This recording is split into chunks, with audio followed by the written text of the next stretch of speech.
Hey, good afternoon, everybody. 6 minutes past the hour of 3 o'clock on Super Talk 99.7. It is time for The Drive.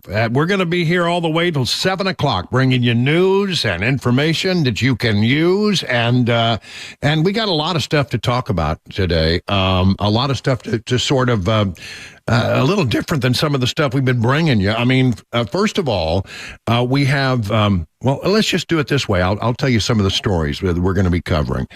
We have a scathing report about our district attorney in Davidson County, Glenn Funk, that he was secretly recording criminal defense lawyers. And an investigation is now complete. We'll tell you more about all of that. A question about, is Kamala Harris, she often claims to be of the middle class, but is she truly a product of the middle class or not? We'll explore that. And then just exactly how much rain are we going to be getting out of Hurricane Helene? It's, going to be moving into our area, it looks like, and could be bringing a lot of rain with it. We'll explore all of that. I'm going to start, though, with sort of another blistering report that comes from a bipartisan committee on Capitol Hill on the Senate side. There are two investigations into the first assassination attempt of Donald Trump. And one is on the Senate side, one's on the House side. We've gotten a preliminary report from the Senate folks, and it is it's pretty bad. What was going on, and the failures of the Secret Service there in Butler, Pennsylvania. I'm going to go through. I got maybe 5, 6, 7 stories here about that, and I'll give you what I know. Okay, here we go. Secret Service failures before Trump rally were preventable, a Senate panel finds. This is the Associated Press. Multiple Secret Service failures ahead of the July rally for former President Donald Trump, where a gunman opened fire, were, quote, foreseeable, preventable, and directly related to the events resulted in the assassination attempt that day. Similar to the agency's own internal investigation, the interim report from the Senate Homeland Security and Governmental Affairs Committee found multiple failures on almost every level ahead of the Butler, Pennsylvania shooting, including the planning, the communications, security, and allocation of resources. The consequences of those failures were dire, said Michigan Senator Gary Peters, the Democrat chairman of the Homeland Panel. Now, let's just go through some of the stuff that they identified. You ready? It really sounds like it was a comedy of error. I mean, who's running the Secret Service these days? Investigators found that there was no clear chain of command among the Secret Service and other security agencies, and no plan for coverage of the building where the shooter climbed up to fire the shots. How is that possible? Officials were operating on multiple separate radio channels, leading to miscommunications. And then there's the story of the inexperienced drone operator, which is just a comedy of errors on its own. So let's just kind of go through some of this stuff here. Communications among security officials were a multiple-step game of telephone. You know that party game you play where somebody whispers something and then it goes to the next person, and by the time it gets to like the 5th, 6th, 7th, 8th, 10th person, it's completely, nobody knows what the original message was. Sort of that. The report found the Secret Service was notified about an individual on the roof of the building approximately 2 minutes before the shooter opened fire, firing 8 rounds in Trump's direction less than 150 yards from where he was speaking. Approximately 22 seconds before Crooks fired, the report found a local officer sent a radio alert, that's a local officer, that there was an armed individual on the building, but that information was not relayed to key Secret Service personnel who were interviewed by Senate investigators. The Senate report comes just days after the Secret Service released a 5-page document summarizing the key conclusions of a yet-to-be-finalized Secret Service report on what went wrong. They're still working on that one. And this, by the way, is not the final report from the Senate panel at all. This was the result of multiple human failures by the Secret Service, said Kentucky Senator Rand Paul, the top Republican on the panel. Communications with local authorities were poor, Local law enforcement had raised concern 2 days earlier about security coverage of the building where the shooter perched, telling Secret Service agents during a walkthrough that they did not have the manpower to lock it down. Secret Service agents then gave investigators conflicting accounts about who they thought was responsible for that security coverage. Left hand didn't know what the right hand was doing. The Secret Service didn't know what the locals were doing. The locals weren't entirely sure what the Secret Service was going to be doing. The internal review released last week by the Secret Service detailed multiple communication breakdowns, including an absence of clear guidance to local law enforcement and a failure to fix line-of-sight vulnerabilities at the rally grounds that left Trump open to sniper fire and complacency among some agents. This was a failure on the part of the United States Secret Service. Well, no kidding. A big one. Says Republican Senator Ron Johnson of Wisconsin, this is a management problem, plain and simple. Here's the Washington Examiner. The preliminary 94-page report, part of a joint investigation by the Senate Homeland Security and Governmental Affairs Committees and Permanent Subcommittee on Investigations, has revealed the following. Every single one of these actions is directly related to a failure in the U.S. Secret Service planning, communication, intelligence sharing, and law enforcement coordination efforts. Number one, Secret Service had credible intelligence of a threat before the rally. Now, this is pretty amazing. What we're going to find here is that they had a credible threat of a verifiable, credible intelligence report of a threat before the rally. It was one of the reasons why there were snipers, counter snipers, posted at that rally. This is not something that would normally be at a rally at this time in the political process. They normally do not carry counter sniper teams like that. But because they were concerned about a threat from Iran, they had the teams there. In fact, the fact that those teams were there, the first time that they had been at a Trump event, is probably the reason why this former president is alive today. Listen to this, though. This is shocking. Secret Service counter sniper team was assigned to the protectee. And it's the first time it's happened. Trump was not yet the Republican presidential nominee at the time of the rally, making the agency's move notable. However, the vast majority of the Secret Service detail, even the highest-ranking officials, had not been made aware of the threat. There was a threat from Iran, and they didn't even know anything about it. Only 2 of the U.S. Secret Service personnel the committee interviewed were made aware that there had been a credible threat related to former President Trump prior to July 13. Only one of whom was made aware of the classified information underlying the threat. They didn't share the information. Number 2, local law enforcement warned the Secret Service it didn't have enough manpower to secure the rally. In their conversations, it was like the Secret Service told one story and the local law enforcement officials told another story. They contradicted each other in their report. The Butler County Emergency Services Union officials say they told the Secret Service they did not have the resources to lock down the AGR building, and top personnel from the federal agency saying they never heard about those concerns. How is this possible?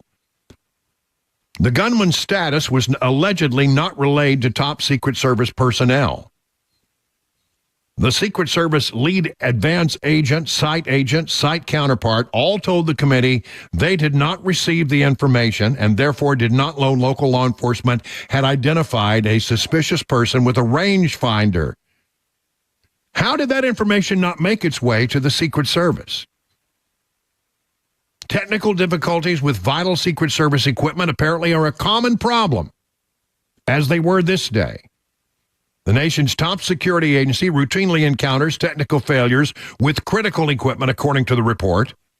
The report indicates that the problem derailed the Secret Service's ability to transmit information and prevent the assassination attempt on July 13th. The special agent in charge, you're not going to believe this, did not have a working radio. I'm going to repeat that. I mean, you talk about a comedy of errors. The special agent in charge did not have a working radio on him during his entire time at the rally. That was because he gave his radio to the lead advance agent because his own radio was not working. Meanwhile, the Secret Service also encountered problems with its counter-unmanned aircraft systems capability that day, their drone. Let me just get into that for a moment. It's a whole different story. You ready? Among the key failures, an agent inexperienced with drone equipment was on the phone with a toll-free tech support hotline trying to get help after a request ahead of time for additional unmanned assets were denied, according to a preliminary summary of findings made public Wednesday.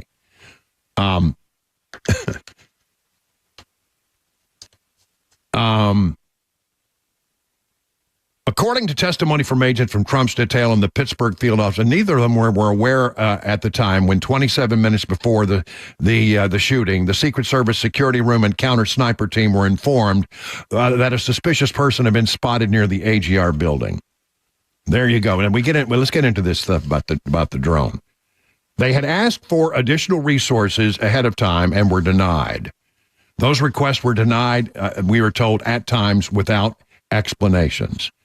And then the guy who's running the drone had exactly 1 hour of training on how to operate the drone. Couldn't get the Secret Service. I mean, the shooter could get his drone up and flying, but the Secret Service couldn't get their drone up and operating. The guy who was assigned to run the drone had a bare minimal understanding of how to run the technology.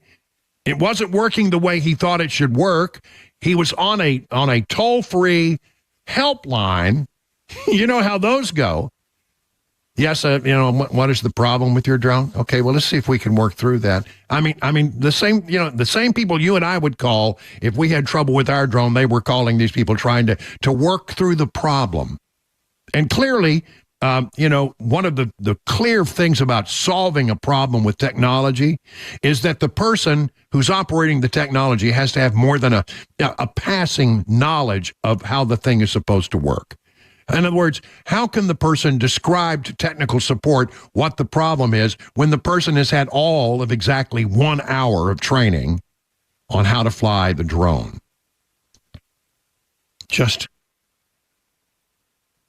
Guys, it's just unbelievable. It goes on and on and on and on. And according to Senator Josh Hawley, we're still getting whistleblowers coming out and talking about the problems at the Secret Service. Here is Josh Hawley on Fox News last night. All we're getting so far, let me just emphasize, is stonewalling. What we know about Ruth, what we know about the Crooks assassination attempt is really from whistleblowers. These are the people, these brave whistleblowers coming forward who is telling the public and telling Congress what's happened because Secret Service, FBI, DHS, they're just stonewalling. They're just trying to run out the clock. And Congress has got to put these people under oath, subpoena these documents, and get the answers. We have a new whistleblower report. The whistleblower with direct knowledge of the Trump campaign and the Secret Service and their interactions tell us that the Secret Service recently told the Trump campaign they could not secure a rally for Donald Trump in the state of Wisconsin. Now, this is interesting because it directly contradicts what the Secret Service Director Rowe said last week when he said, Trump is getting exactly the same level of protection as Kamala Harris and the sitting president. Really, because Kamala Harris just held a rally in Madison, Wisconsin, and I am told by a whistleblower with direct knowledge of the situation that Secret Service says that Trump should not and could not have a rally in Wisconsin because Secret Service could not protect him and adequately staff it. This calls into question what they're saying about staffing. It calls into question what they're saying about parity between Harris and Trump. And once again, it underscores the fact they're not telling us the whole truth. Not telling the whole truth. Wow. By the way, Donald Trump has some real concerns here about the investigation into Ryan Wesley Routh and the other assassination attempt. The DOJ and the FBI have a conflict of interest since they have been obsessed with getting Trump for so long, he said in a statement. It's very difficult to trust the Biden-Harris DOJ and FBI to investigate the assassination attempts due to election interference and the fake cases brought against me, including their control over local DAs and attorneys general. Mr. Trump said the federal prosecutor should step aside and let Florida handle that investigation into Ryan Wesley Routh. It's just too much. It's too much. And now they're saying, well, we can't protect you in Wisconsin. Oh, Kamala can go to Wisconsin and campaign, but I'm sorry, Donald Trump, you can't. We just don't have the staffing for it. Are they? I mean, isn't that election interference when the Secret Service can't allow you to go campaign where you feel like you need to campaign? In a battleground state, you can't go, but Kamala can go. This just smells bad, and the Secret Service. I don't know. I think I'm coming down on the side of it's not a Band-Aid approach. It's not a fixable problem. I really almost believe that you have to scrap this thing and start over. Except that if you scrap the thing, you're scrapping the thing and rebuilding it right in the middle of the time that you need it most. I mean, I guess there's going to have to be a Band-Aid, but when this is over, they need to seriously reconsider how the Secret Service does its job. 23 past the hour. Hey, what's up, guys? This is Matt Murphy for Members Nutrition. I want to tell you about the Members Nutrition difference, and I want to encourage you to go over to the Members Nutrition website. Number one, they believe at Members Nutrition that they can sell vitamins and supplements at a lower cost point, and they're doing it every single day at membersnutrition.com. Number two, they want to make these products right here in the United States of America, not from some overseas company, and they do that every single day. I encourage you to go to membersnutrition.com. You'll get 50% off your purchase price at checkout. You don't have to put in any codes. Just go to membersnutrition.com. Once again, membersnutrition.com.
All right, TDOT is showing this crash involving several vehicles on I-24, about 94 miles southeast of Nashville, is blocking the eastbound left shoulder and right shoulder. So that is still very slow go there, and it looks like it is still very slow go for those who have detoured off to Highway 41 there between Monteagle and Pelham. An explosion rocked a courthouse in California today. We've got that coming up at 3:30 on Super Talk 99.7 WTN. That's Ken Weaver in the newsroom. In the control room, it's Chris Webber. I am your friend and radio buddy, Brian Wilson, in the chair all the way till 7 o'clock. Southwest Airlines cutting service, and Atlanta's loss is our gain. I just happened to find this one sentence in a story. Southwest Airlines, of course, has got sort of this activist investor who's been bugging them and saying, I don't think your airline's being run right. And, apparently they want to try to take over. And Southwest is doing everything it can to try to, sort of shore up its resources and make it an airline that it could be more profitable. So they're cutting more than 300 pilot and flight attendant positions, and they're cutting back pretty significantly from Atlanta. They have 18 gates in Atlanta. They're going to go down to 11. And then as I was reading through this story, I said, well, that's interesting. I always like to, I fly Southwest Airlines, so I was looking, to say, well, I wonder what that means for us. And it's just sort of buried in a much longer story. They released an expanded schedule selling tickets through June 4th. In addition to the planned cuts in Atlanta, the carrier said it will boost service to and from Nashville. It will also start offering overnight flights to Hawaii. They don't do red-eye flights on Southwest Airlines until now, but apparently they're going to be doing some red-eye flights to and from Hawaii. And I don't have the details on what other service is going to be boosted out of Nashville, but I'm sure that'll be coming in the next day or so. The good news is that we get more, and Atlanta gets less from the folks at Southwest Airlines. As long as we're talking about business news, the mortgage industry, we saw rates get slashed the other day. How did it impact the mortgage business? Apparently, mortgage refinance boom has taken hold as the weekly demand surges about 20%. Where are 30-year fixed mortgages right now? A little over 6.13 is where I see it. And the refinance share of applications rose to 55%. A lot of people, I guess, trying to take money out of their homes, for potential improvements. I think that seems to be what is going on with a lot of people. Mortgage applications to purchase a home rose just 1% for the week, and we're 2% higher than the same week a year ago, but a lot of people doing refis right now. So there you have all that. I mean, a lot of business news. We'll get to a complete business report on how the markets look at the end of the hour. Coming up in just a moment after the news, what was Glenn Funk doing? Recording without their knowledge, criminal defense attorneys who came to visit his office. We'll get into that coming up right after the news, 3:30 now.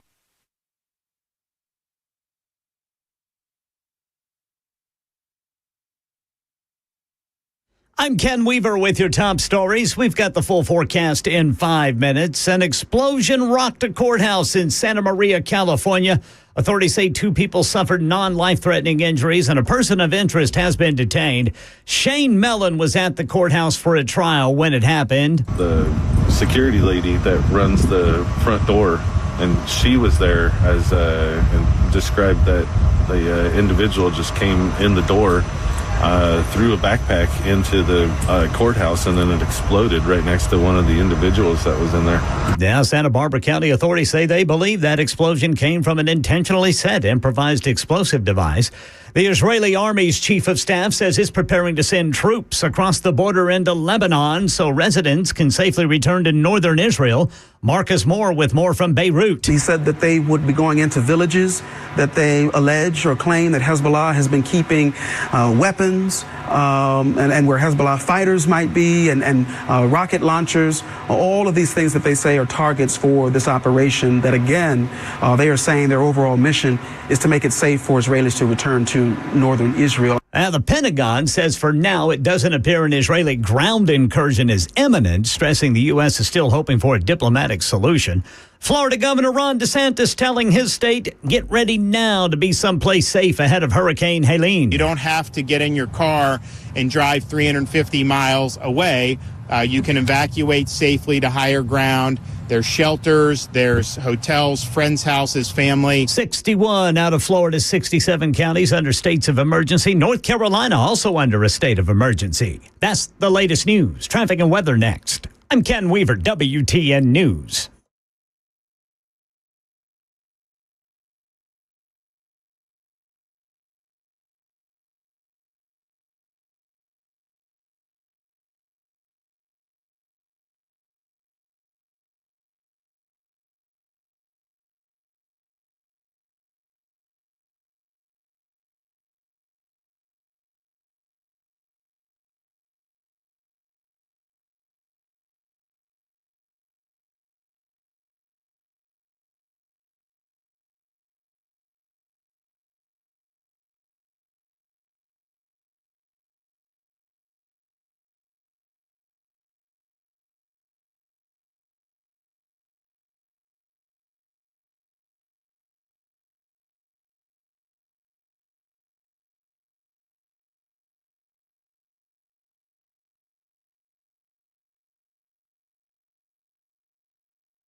The guaranteed offer is the easiest way to sell your home. It's really simple. We bring you an all-cash offer. You close in as little as 21 days. No home inspections, no lockboxes, no open houses. Go to markspain.com to get a guaranteed offer and start packing.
It is 37 minutes now past the hour of 3 o'clock on Super Talk 99.7. And I just want to pass on this one little, I don't have a lot of information on this, but I believe it is a pretty interesting development that has not been reported anywhere else to my knowledge. Sources tell me that the Tennessee Bureau of Investigation conducted a search last week in the home of former Metro Lieutenant Garrett Davidson. Now, you may remember Garrett Davidson used to work in the Office of Professional Responsibility at the Metro Nashville Police Department. He no longer works there, but upon leaving, he has filed with the mayor and the police department, a bunch of different other people, a 60-page complaint about what he thinks were serious problems at Metro Nashville Police, and some of those things are now being investigated by an outside counsel that has been hired by the city of Nashville, and so.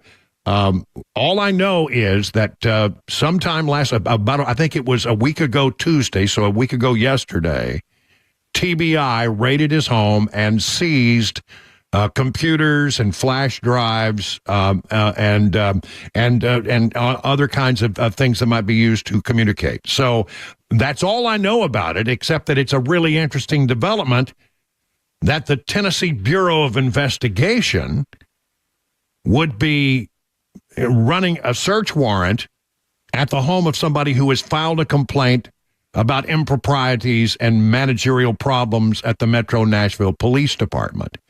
That's all I know about it. I don't have any other details. No other reporting has been done on that. But to my knowledge, we're the first to tell you that the TBI did conduct a search in the home of former Metro Lieutenant Garrett Davidson, and that took place a week ago yesterday. And when we get more on it, we'll be glad to share that with you. Now, as for another investigation, this one very concerning. Nashville District Attorney Glenn Funk has been investigated by the Attorney General, etc., and the Tennessee Comptroller. And there is a really scathing report that has come out, which details how the office of the district attorney, Glenn Funk, was surreptitiously recording the conversations that took place of criminal defense attorneys. According to the Tennessean, the prosecutor's office recorded audio of criminal defense attorneys without their knowledge. And the report found that this was done particularly in a room that defense attorneys were required to use to review evidence in pending criminal cases. Now, the investigative report conducted with the Tennessee Bureau of Investigation found former DA employees told investigators it was common practice to turn on the audio and visual recording equipment before defense attorneys arrived and then extract the recordings after they left to be provided to the prosecutors or the office staff handling that particular criminal case. In other words, they were surreptitiously recording conversations that were had by criminal defense attorneys without the criminal defense attorney's knowledge. You know, Tennessee, as I understand it, is a one-party state. In other words, you can record a conversation. Let's say you're on a phone conversation and you want to record it. As long as one party knows that it's being recorded, that's allowed under the law. But if you were somebody recording two other people having a conversation on the phone, that would not be allowed under the law.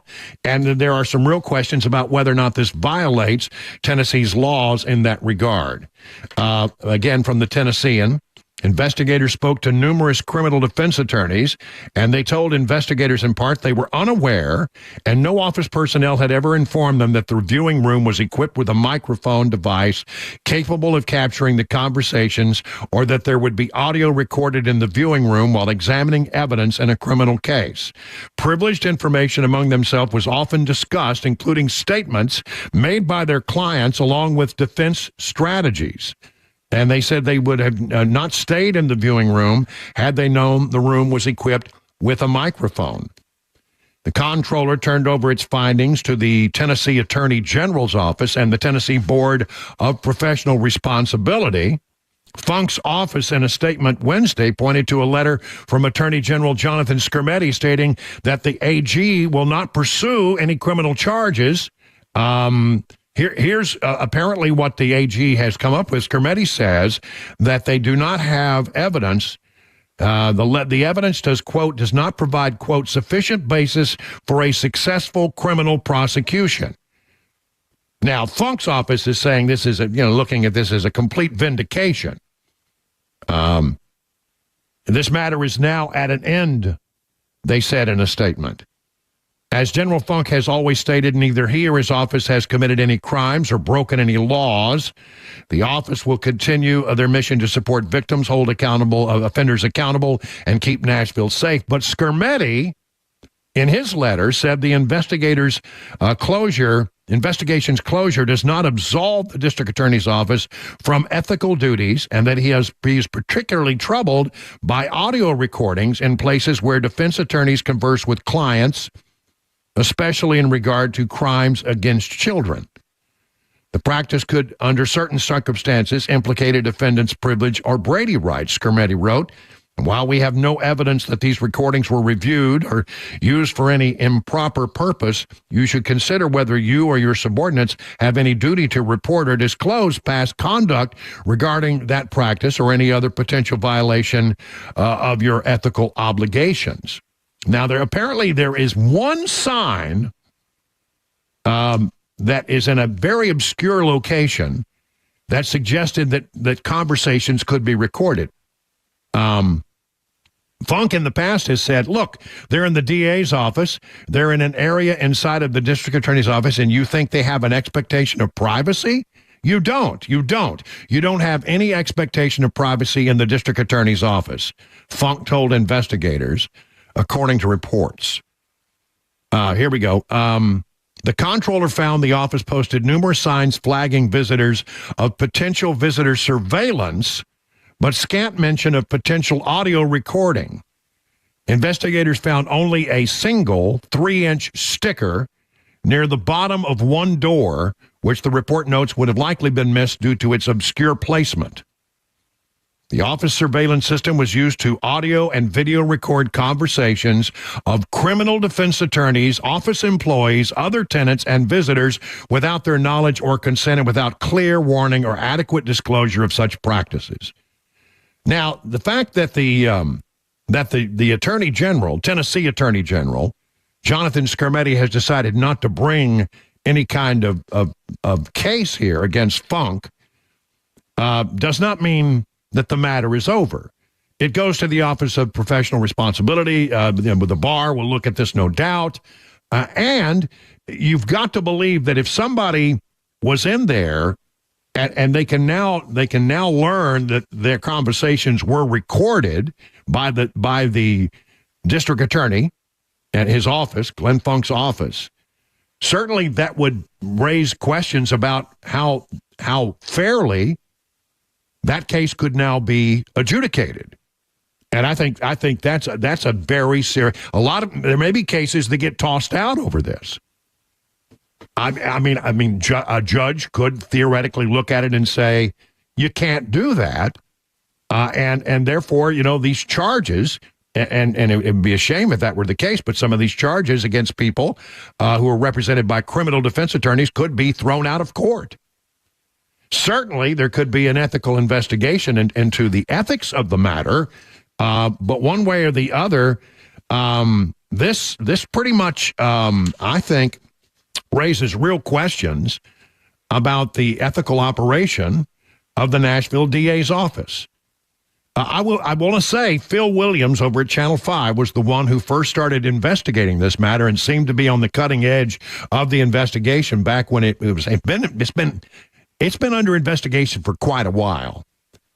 A damning state investigation concludes that Nashville District Attorney Glenn Funk's office operated an extensive surveillance system that secretly recorded conversations of criminal defense attorneys, members of the DA's own staff, and visitors without their knowledge. The investigative report issued by the Tennessee Comptroller's Office, following up on questions first raised by News Channel 5 Investigates, also confirms that government resources were utilized in Funk's 2022 re-election campaign and reveals that the Nashville Democrat allegedly retaliated against an assistant district attorney after a member of her family supported one of Funk's challengers. In addition, the Comptroller's report questions whether Funk may have supplied investigators with a bogus statement about the origin of some campaign-related signs. Elected district attorneys must act with high integrity and ethical standards when managing day-to-day business and office affairs, Comptroller Jason Mumpower said in a written statement. The actions noted by our investigators bring into question the district attorney general's integrity and the public's confidence in his ability to fulfill his responsibilities. You may remember the Tennessee Bureau of Investigation, which executed a search warrant on the DA's office in March of 23, was also involved in the probe. Investigators concluded that various laws may have been broken, including wiretapping laws. Those conclusions have been provided to Tennessee Attorney General Jonathan Skrmetti, but he has decided he would not be prosecuting any potential violations uncovered by investigators. I would like to know a little bit more about why he doesn't think he has a case. Here is what Skrmetti has said in a letter obtained by News Channel 5. Criminal charges should be pursued only where probable cause establishes that a person has committed a crime and where available and admissible evidence is of sufficient quality and veracity to support a conviction beyond a reasonable doubt. Following careful review of the evidence, it is my opinion, writes Skrmetti, that the facts and law do not provide sufficient basis for a successful criminal prosecution. And again, Glenn Funk is saying that, it's a victory on his part. The matter is now at an end. I don't know. I'm a little troubled by this. I got to tell you, it would seem to me that if you're a defense attorney and you are required to go into certain areas to review evidence at the district attorney's office, that there should be some expectation that you can do so without having your conversations recorded. This raises real concerns, and that the state's attorney general, Skrmetti, doesn't feel like he can bring charges against the district attorney general. I would like to know more about why he feels like there's not enough evidence to do that. But one way or the other, troubling report about the activities of Glenn Funk's office. 50 minutes now past the hour.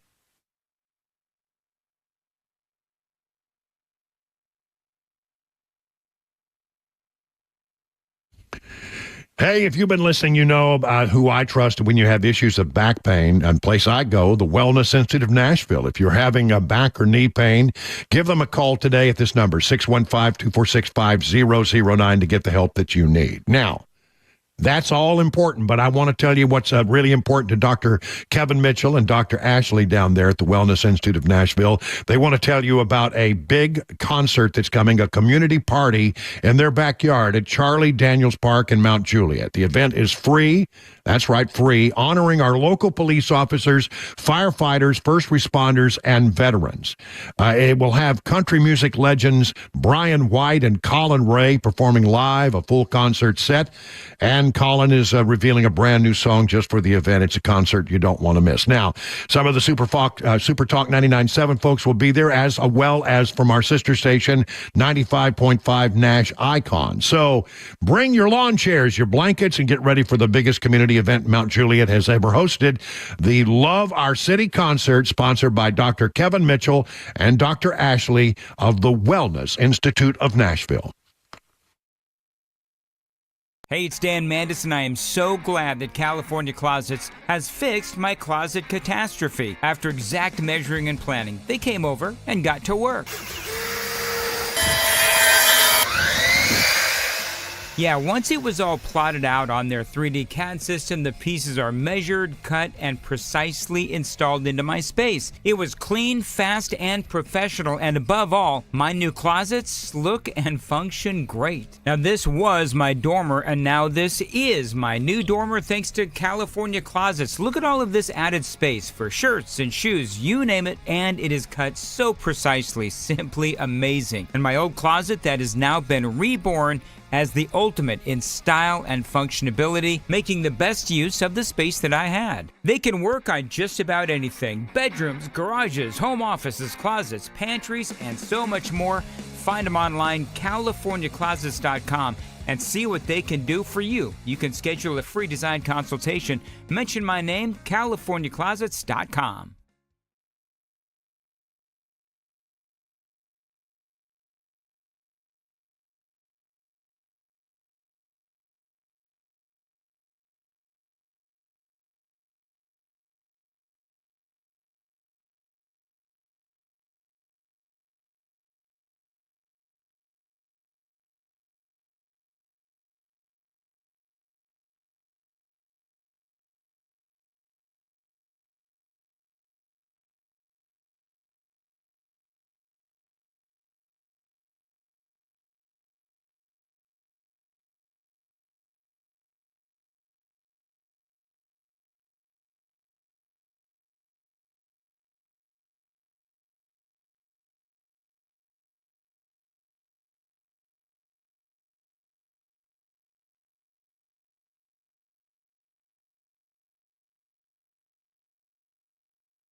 Government spending update and growing animosity between Ukraine's president and the Republican presidential nominee coming up at 4 on Super Talk 99.7 WTN.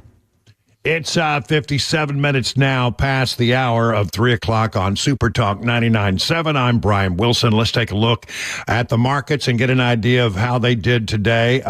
We have mixed boards. Dow Jones Industrial down almost 300 points, 293 points. The S&P is down 10. The NASDAQ up just a little bit, up about 7 points. So we got mixed boards. Let's find out what's driving all of this. Check in with John Maxon over at Beacon Capital Management. Good afternoon, John. Hey, good afternoon, Brian. Yeah, the market pretty flat, but a little bit of a hangover, if you will, from the consumer confidence report yesterday. It was quite a surprise. That came in pretty weak, and the reason that the market is concerned about that is kind of twofold. Number one, consumer spending is about 70% of the economy, so that being weaker than expected did not make the market happy, and it kind of adds to the debate as to whether or not the half-point interest rate cut that the Fed did last week really means that they expect a soft landing or a potential recession. So the market's really analyzing that. Additionally, today, new home sales declined, but the big report tomorrow is going to be GDP. That's going to come out. It's going to give us even more of a gauge of really how the consumer and the economy is doing. That's important to watch tomorrow, the GDP report. All right. Thank you very much, John. Find out about all the things that John Maxon and the good people at Beacon Capital Management can do to help you get ready for your retirement. Just go to their website, askbeaconnow.com. 58 past the hour.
Four o'clock on the dot this Wednesday afternoon. I'm Ken Weaver with your top stories. Tell you about the rain on the way during the full forecast and traffic in 5 minutes. Right now in our nation's capital. On this vote, the yeas are 341, the nays are 82. And a short-term bill to fund the government through December 20th has passed the House. It includes $231 million in additional Secret Service funding to protect candidates during the presidential election. Goes to the Senate, where it's expected to pass tonight.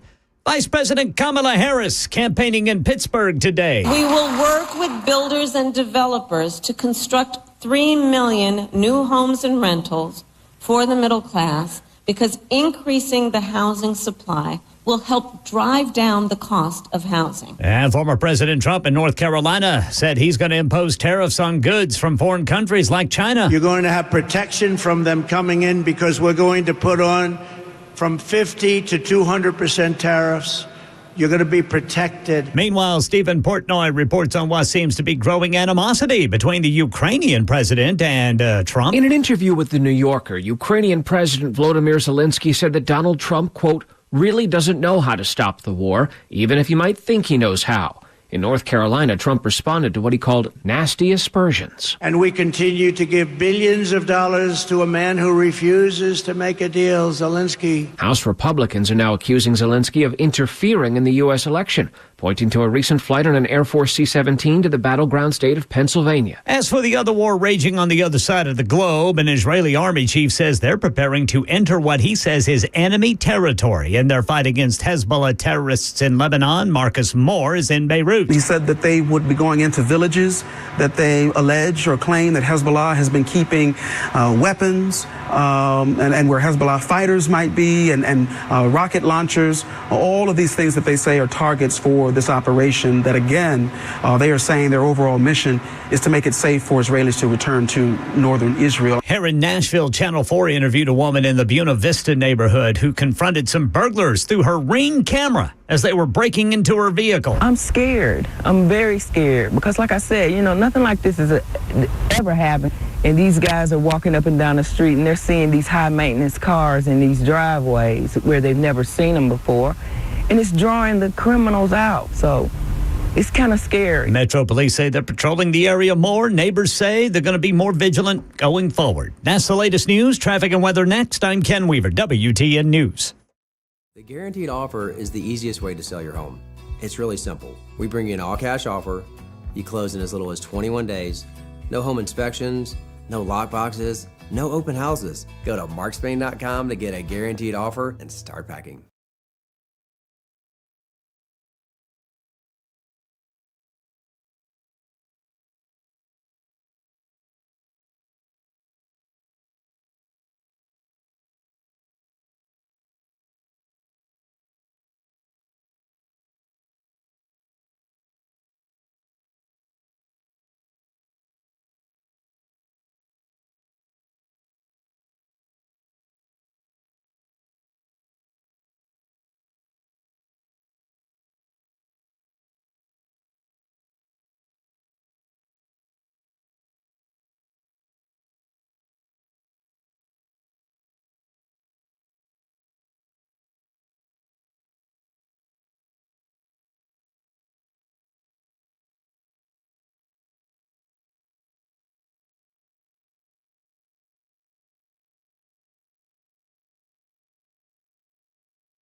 Hey, good afternoon, everybody. Hour number 2 of The Drive now kicking off at 7 minutes past the hour, 4 o'clock. Glad you're with us. Hope they can get you home safely on this Wednesday, September 25th. Got a lot of stuff to cover here. You know what we're going to do right now?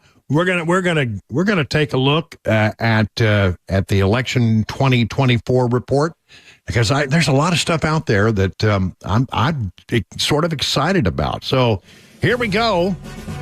I'll start with just a couple of numbers, but I think you're going to find these interesting. North Carolina, new poll up. That's, of course, a battleground state. Trump up by 3.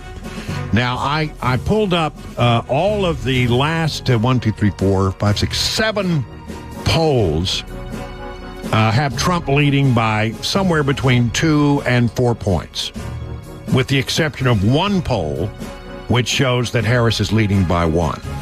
So North Carolina, again, the trend seems to be in favor of Trump. Not by a tremendous amount, but nonetheless, it is there. Now, let's move on to the swingiest of all the swing states, because I think this is interesting. I've got 2 brand new polls in the state of Pennsylvania, and both of them show a dead even tie. Now, when you look at the 1, 2, 3, 4, 5, 6, 1, 2, 3, 4, 5, 6, 7 polls here, make that 8 polls. Out of 8, 6 of them are ties. Can you believe that? Susquehanna, a tie. Muhlenberg College, Pennsylvania's a tie. Rasmussen reports it's a tie. Marist reports a tie. The Washington Post reports a tie. It's dead even in Pennsylvania. Then you have the Hill Emerson that has Trump up by 1. Insider advantage, it's Trump up by 2. You have to go all the way back to, the beginning of September to find polls that are favorable to Harris. The trend in Pennsylvania is, I would say it's slightly toward Trump, but I mean, this is a good sign, given that most people believe that when, you look at Donald Trump, you have to understand that he's probably doing better than the polls suggest. That's the history of Donald Trump. So if you've got 1, 2, 3, 4, I've got 5 different polls here that show it a tie, and 2 that show him up by a point or 2. That's a good sign, believe it or not, in the Commonwealth of Pennsylvania. So there's that. That's all the numbers I'm going to share with you, because, quite frankly, you can get over inundated with numerical data, and I don't want to do that to you. Let's see, where do I want to go next? Okay, here's where I want to go next. We have been talking about the rhetoric of the left, and how they seem to be saying things that may be fueling some of the attacks we've seen against Donald Trump, the assassination attacks. Are they responsible by the rhetoric they use? Here's a new one. This one comes from Gina Raimondo. Who, you say? She's the Biden Commerce Secretary.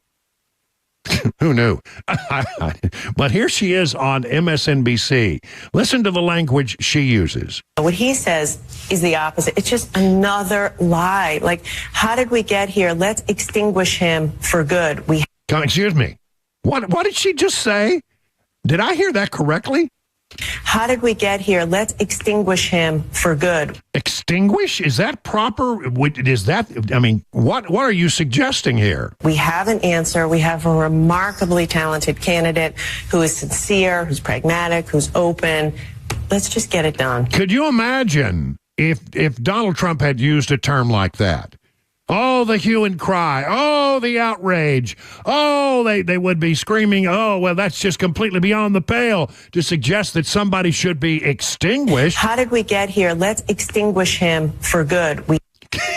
Not only extinguish him, but extinguish him for good. My goodness. And even the current president of the United States is saying stuff that, well, in this particular case, he's doing stuff. Did you hear? He went on The View. Yeah, I know. I watch so you don't have to. But here is Whoopi Goldberg, and she's talking about Trump, who she compares to a bug. Wouldn't go. He was like a bug. He just kept being there. He was like a bug right there. So you felt.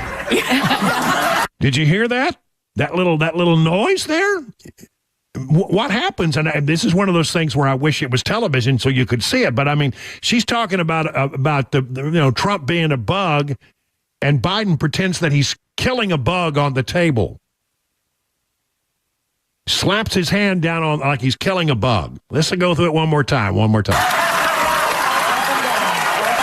But I've had to start. Here we go. Wouldn't go. He was like a bug. He just kept being there. He was like a bug right there. So you felt. And everybody thought it was just hilarious. So here you have the Commerce Secretary saying that, we need to extinguish Trump for good. And now you have, the current president of the United States killing him as if he's a bug. I don't know. Again, I'd stop and I say, if Trump had utilized, or if J.D. Vance had utilized such language, I just can't even begin to believe what kind of hue and cry there would be. It would be overwhelming. I told you the other day, I spent a lot of time talking about this, I think it was yesterday, about Kamala Harris wanting to kill off the filibuster in the United States Senate. This is a really bad idea. She wants to basically do away with the filibuster so she could then ram through a codification of Roe v. Wade. In other words, make it a law. After the Supreme Court has, taken the Roe v. Wade out of the equation, saying it's not the law of the land anymore, she wants to make it the law of the land by a bill passed by Congress. But she doesn't have the votes for it. And that's because if it came up, there would be a filibuster. And to break a filibuster, you got to have 60 votes. You're never going to find 60 votes. But if you did away with the filibuster, then you could do it with 50 and a vice presidential vote. If indeed that were, it depends on who's in office, of course. But I mean, you can do it with 50 or 51 votes. And so that's what she wants to do. And forget the long history of the filibuster and how it protects the rights of the minority.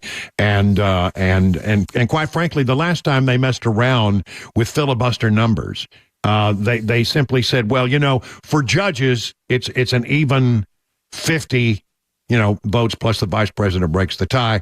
And so that's how they ended up because they passed it thinking it was going to help them. And it ended up making the Supreme Court a 6-3 majority for the conservatives. It sort of backfired on them, but they don't learn. Now they want to go through and get rid of the filibuster for anything that comes up that they think, we no longer need 60 votes for difficult things to go through the Senate. All you need is 51 votes, and you can do it. All right, so there you go.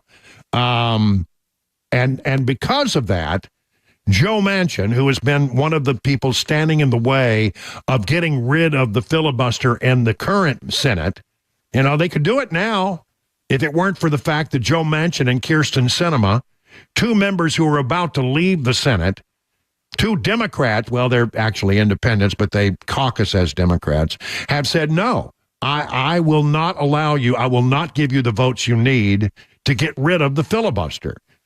And so because of Kamala Harris's desire to get rid of the filibuster, Joe Manchin says he cannot endorse Kamala Harris. She knows the filibuster is the holy grail of democracy, Manchin said in an interview with CNN. It's the only thing that keeps us talking and working together. If she gets rid of that, then this would be the House on steroids. In an interview with Wisconsin Public Radio that aired Tuesday, Harris reiterated her support for eliminating the filibuster on abortion rights legislation. Such a move would enable a bill to pass with a simple majority rather than the 60 votes currently required for most difficult legislation. I think we should eliminate the filibuster for Roe and get us to the point where 51 votes would be what we actually need to put back in law the protections for reproductive freedom and for the ability of every person and every woman to make decisions about their own body, she said. Again, Joe Manchin says, well, as long as that is your position, Kamala, I cannot endorse you. Not that I really expected that he would, but one way or the other, he's made his his position known. Oregon has removed over 1,200 voters for failing to prove U.S. citizenship. Oregon officials on Monday said they had struck over 1,200 people from the state voter rolls after determining they did not provide proof of U.S. citizenship when they were registered to vote. Of those found to be possibly ineligible, only 9 people voted in elections since 2021. The Oregon Secretary of State's office said county clerks are working to confirm whether those people were indeed ineligible when they cast their ballots or just hadn't provided the required documentation when they were registered to vote. The disclosure comes amid heightened scrutiny of voter rolls nationwide, from Oregon to Arizona to Texas, as the presidential election nears. Citing an influx of immigrants in recent years at the U.S.-Mexico border, Republicans have raised concerns about the possibility that people who aren't citizens will be voting, even though state data indicates such cases are rare. The problem is you don't know. But if there's 1,200 people who have the ability to vote, who have not proven that they are actually citizens as required in the state of Oregon, then let's get them off the ballots until they can get that confirmed. House GOP is now opening a probe into Volodymyr Zelensky, the Ukrainian president's trip to the battleground state of Pennsylvania. Representative James Comer says no foreign actor should be permitted to interfere in American elections. House Oversight Committee investigating the Biden-Harris administration's alleged use of taxpayer-funded resources to fly Ukrainian President Volodymyr Zelensky to battleground Pennsylvania ahead of the November presidential election. House Oversight Committee Chairman James Comer penned letters to the White House, the Pentagon, the Justice Department on Wednesday, seeking documents regarding the administration's alleged misuse of government resources to allow Zelensky to allegedly interfere in the 2024 presidential election. In 2019, the Democrat-controlled House of Representatives impeached Donald J. Trump for abuse of power under the theory that he attempted to use a foreign leader to benefit his 2020 presidential campaign, despite any lack of any evidence of wrongdoing on the part of President Trump. What's good goose gander? What's good for one's good for the other, right? I think so. And finally, in our 2024 report, Fox News anchor, my old colleague Brett Baer, said that former President Trump, not Vice President Harris, is apparently keeping his network from hosting a second debate between two candidates before Election Day. This is from thehill.com, but it quotes what Baer said. The latest, I actually believe this is me talking, that the Harris campaign would do a Fox debate if the former president has come to the conclusion that there really shouldn't be another debate. Now his reasoning, I don't know. I always thought it would be like a bug zapper in the backyard for the former president, that he couldn't get away from the light of 70 million viewers, that he would have to eventually, just knowing him, do it if it was on Fox and something he could agree to. But apparently he says it's his opinion that if Harris would be willing to come on Fox for a debate, but right now, the former president has decided that it's not in his best interest to do so. Might change. It has changed before, but I don't really anticipate. I think the vice presidential debate, which, we're going to be covering, is probably going to be the last one. 21 past the hour.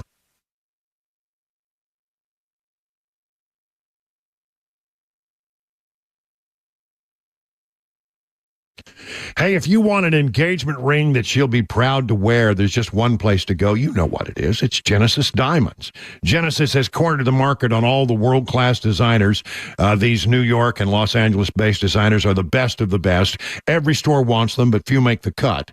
Genesis made the cut and has all the luxury brands, all the ones that women are asking for. So don't settle. Get her the ring of her dreams at Genesis. And don't think that you'll pay more. Genesis has complete, ready-to-wear designer rings as low as $1,900. And, of course, no jeweler can beat the price of a Genesis diamond. So whether you want natural diamonds or lab-grown diamonds, Genesis has the guaranteed best prices and the highest quality. And only Genesis gives you a 120% diamond upgrade guarantee, plus free service for life. All this with no commission salespeople, no pressure ever. Nobody delivers for you like Genesis when it comes to quality, value, selection, warranties, or customer care. Get the deal you deserve on your diamond, Genesis Diamonds. And now with an expanded selection of luxury pre-owned Rolex watches, all the hard-to-find models are there. Check them out. Genesis Diamonds, 2 locations, Green Hills and Cool Springs. Hey, it's Dan Mandis, and I am so glad that California Closets has fixed my closet catastrophe. After exact measuring and planning, they came over and got to work. Yeah, once it was all plotted out on their 3D CAD system, the pieces are measured, cut, and precisely installed into my space. It was clean, fast, and professional, and above all, my new closets look and function great. Now, this was my dormer, and now this is my new dormer thanks to California Closets. Look at all of this added space for shirts and shoes, you name it, and it is cut so precisely, simply amazing. And my old closet that has now been reborn as the ultimate in style and functionability, making the best use of the space that I had. They can work on just about anything: bedrooms, garages, home offices, closets, pantries, and so much more. Find them online, CaliforniaClosets.com, and see what they can do for you. You can schedule a free design consultation. Mention my name, CaliforniaClosets.com.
Hear from local attorneys who are concerned about Nashville's district attorney secretly recording confidential conversations of defendants, coming up at 4:30 on Super Talk 99.7 WTN.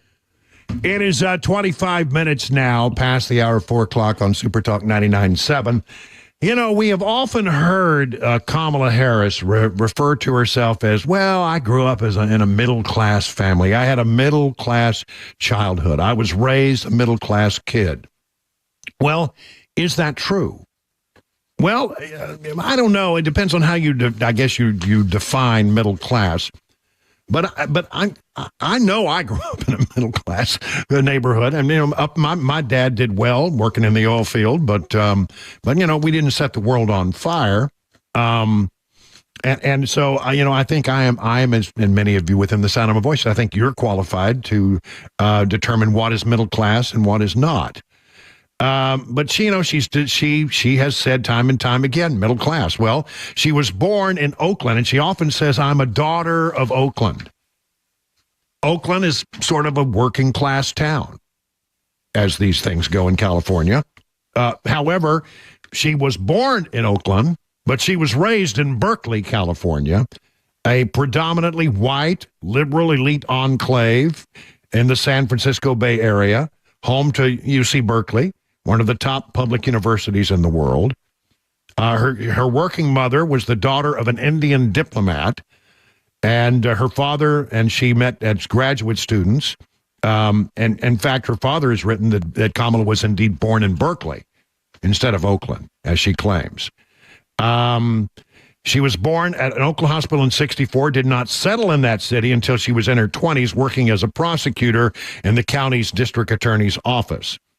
She talks about being bused to an elementary school in North Berkeley as part of a racial integration program. However, she left out that she actually attended a private school before taking part in the busing program. Her parents were both members of a black student activist community known as the African American Association, which would go on later to establish the Black Panther Party, according to the Times. When she was about 2, her family moved to the Midwest. Her dad got a job teaching at the University of Illinois at Urbana. In 1967, they moved to Evanston, where her father taught at Northwestern University. Then in 1968, they moved to Madison, where her father taught, and her mother did cancer research at the University of Wisconsin. According to her father, between Illinois and Wisconsin, he taught at Cambridge University over in the UK. That's a pretty prestigious school, by the way. The parents did separate when they were in Wisconsin, which meant that she spent a lot of her summers with her dad in Palo Alto, certainly not a middle-class neighborhood. She went to a private kindergarten where, I don't know what the tuition was then, but right now the tuition's about $30,000 a year for a kindergarten. She took ballet lessons from a world-famous Russian ballerina. Here's the part about Palo Alto. Harris and her sister would spend weekends in the summers with their father in the nearby city of Palo Alto, one of the richest, most exclusive zip codes in America, known as the birthplace of Silicon Valley. Not very diverse. It had less than 1% black population. She and her sister would take frequent visits to Jamaica, where their father came from a very privileged family there. They would also take trips to India to visit the family of her mother. It goes on. I mean, I could go on and on and on here about the things. And she lived in Montreal and was there. When she was about 12, she lived there for a couple of years, 2-3 years, went to a French language primary school. And by the way, in a very nice neighborhood. It goes on and on and on to talk about things. Worked at McDonald's. The question is, where did she work at McDonald's? She won't say where she worked at McDonald's. But if it was where they think it was a McDonald's at the beach. Where I have a feeling that she said initially that she was trying to work her way through college. That later they have discounted that. She just wanted some extra spending money, so she worked at the McDonald's at the beach. When you get off, you're at the beach. Just saying. 30 minutes now past the hour.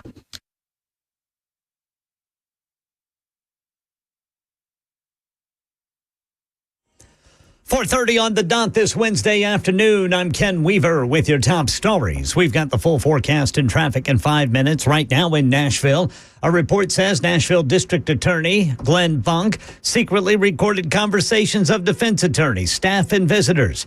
Channel 4 talked to local attorneys who say their biggest concern is whether the confidential information being recorded was used against defendants at trial. That's where the focus needs to be right now, is if their rights or the confidential communications of their lawyers were being used or are being used to prosecute them. District Attorney Glenn Funk's office maintains they didn't violate the law, and the state attorney general says he won't prosecute Funk on the findings in the report.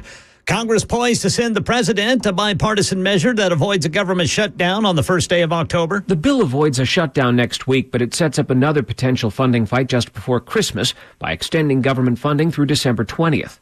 It adds $231 million to the Secret Service's budget, but it contains a provision requiring the agency to be more forthcoming with congressional inquiries into the 2 attempts on Donald Trump's life. And closing market news, here's Daria Albinger. Stocks took a midweek tumble. The Dow fell 293 points, and NASDAQ gave up 11, and the S&P closed up 8.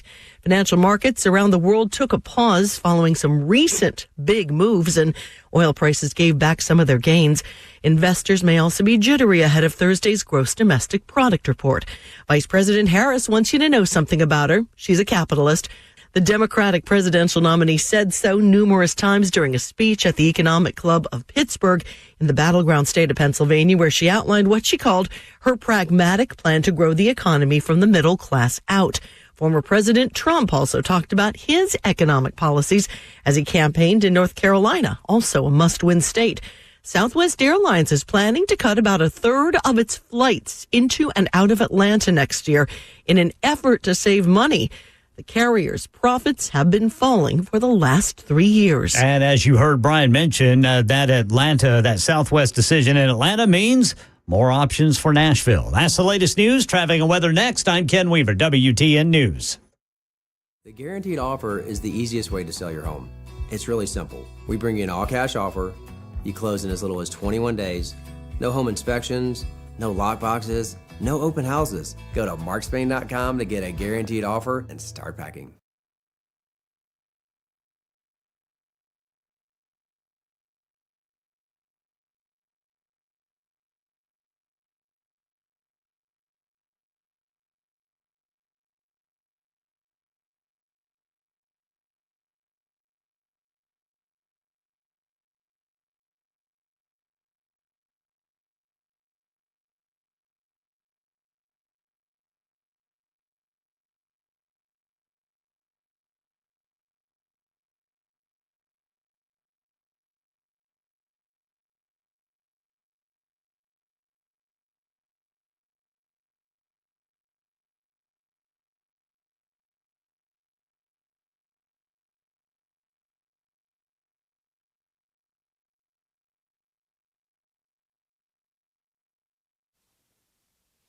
Say, if you're a fan of Legend Steakhouse like I am, you can enjoy some of those same flavors right at home or out on your very own grill.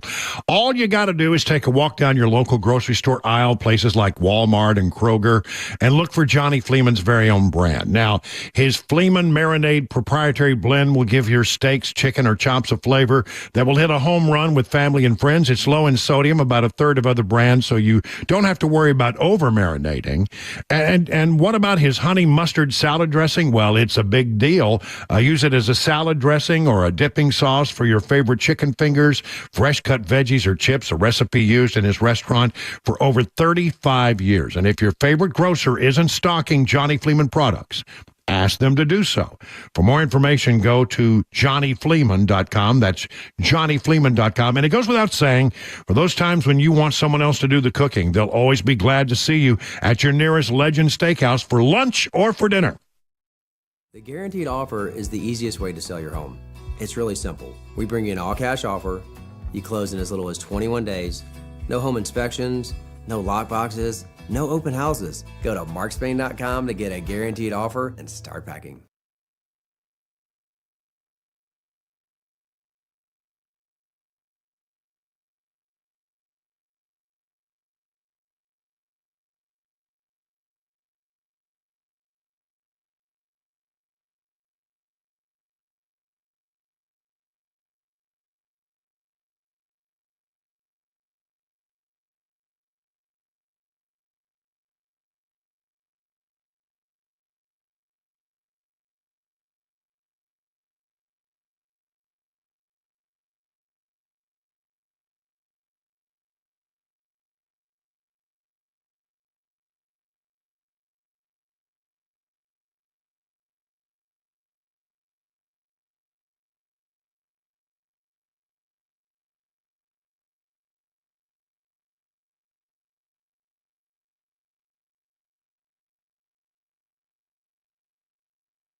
It's 37 minutes past the hour of 4 o'clock on Super Talk 99.7. Brian Wilson in the chair. And it's that time of the week where, when we're lucky and all of our schedules sync up, as they most often do, we get to visit with Pete Hegseth, who's the weekend host of Fox and Friends. And also, when he's not doing that, he's a resident right here in Sumner County. Hey, Pete, good afternoon. How you doing, bud?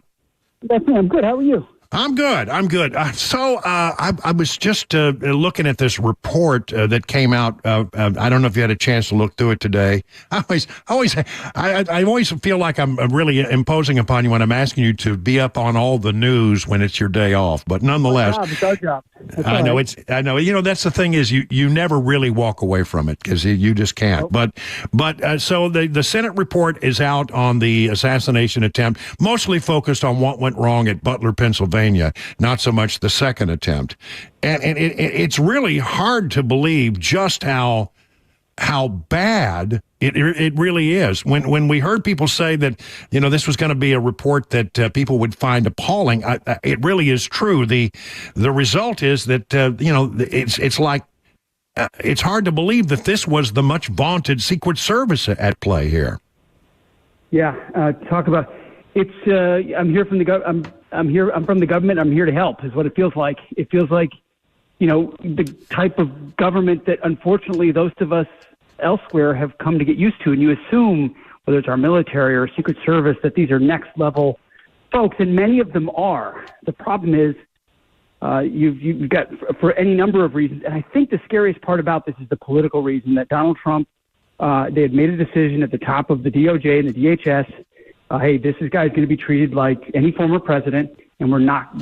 I mean, from what we understand, the counter snipers, this is the first time they were there. I mean, thank God they were there, and it was because the Trump team was clamoring for them. Imagine if they weren't there. Imagine how long it may have taken. It appears that they knew that somebody at the Secret Service, somewhere up the chain, knew that there was this Iranian threat, and that's why they apparently sent out the sniper teams.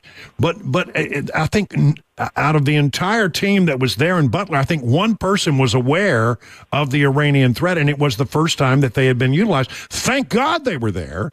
But even so, it was just a comedy of errors. It's pretty much what we expected. That there was a communication issue. The Secret Service did not liaise well with the local authorities there who were trying to help them out. I mean, for example, when it comes to that much discussed roof, it turns out that, well, the Butler people thought the Secret Service was covering it, and the Secret Service thought that the Butler people were covering it. And as it turned out, nobody was covering it. Nobody was, and the drone guy was calling the 1-800 helpline. Trying to. I mean, you can't make this stuff up. So it is again second-rate folks. I think the Secret Service faces the same challenges the military does. I wrote a whole book on it, The War on Warriors. Well, right. Labor it, but meritocracy is a real thing. And if they can't do it with Trump, with the Iranian threats, then where are they going to do it? Yeah, and I think you're exactly right. It seems like this was a lot of DEI gone wrong. Some of that is, you know, since it's a bipartisan investigation, I think in order to try to get the problem solved, they probably have walked away from a discussion of DEI, you know, so that, you know, you can come up with some conclusions, both Democrat and Republican can come together. If you start talking about DEI, then the thing devolves. But I think that's really it. They won't touch that. They won't touch that. I mean, it's hopefully this report, and I need to read it all myself. I've just seen the reporting on it, and I will. But hopefully, there's enough transparency in this report that it puts to bed any conception that this was intentional. Let's pray that it wasn't. Let's pray that it's enough to put that away too. Yeah, and the other thing though that I guess I come away with is that maybe we need to just sort of scrap it and start over, except that you really can't do that in the middle of an election year.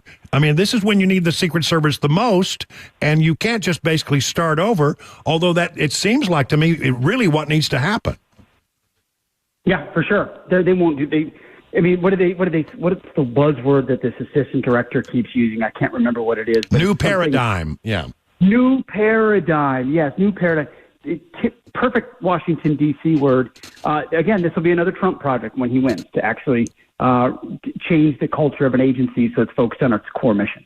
Well, let's just go ahead and have our weekly conversation about the state of the presidential election. I see the numbers, they're tight. I just went through a bunch of numbers from Pennsylvania. I think out of the last 7 polls, I think 5 of them have it tied and 2 have Trump up by a point or so. But it really is going to come down to Pennsylvania, don't you think? It is. It is. Brian, I'm not trying to unnecessarily be optimistic, but at this moment in time, at this snapshot, I feel good. I feel like Kamala is being exposed. She can't go out there. Her answers are repetitive.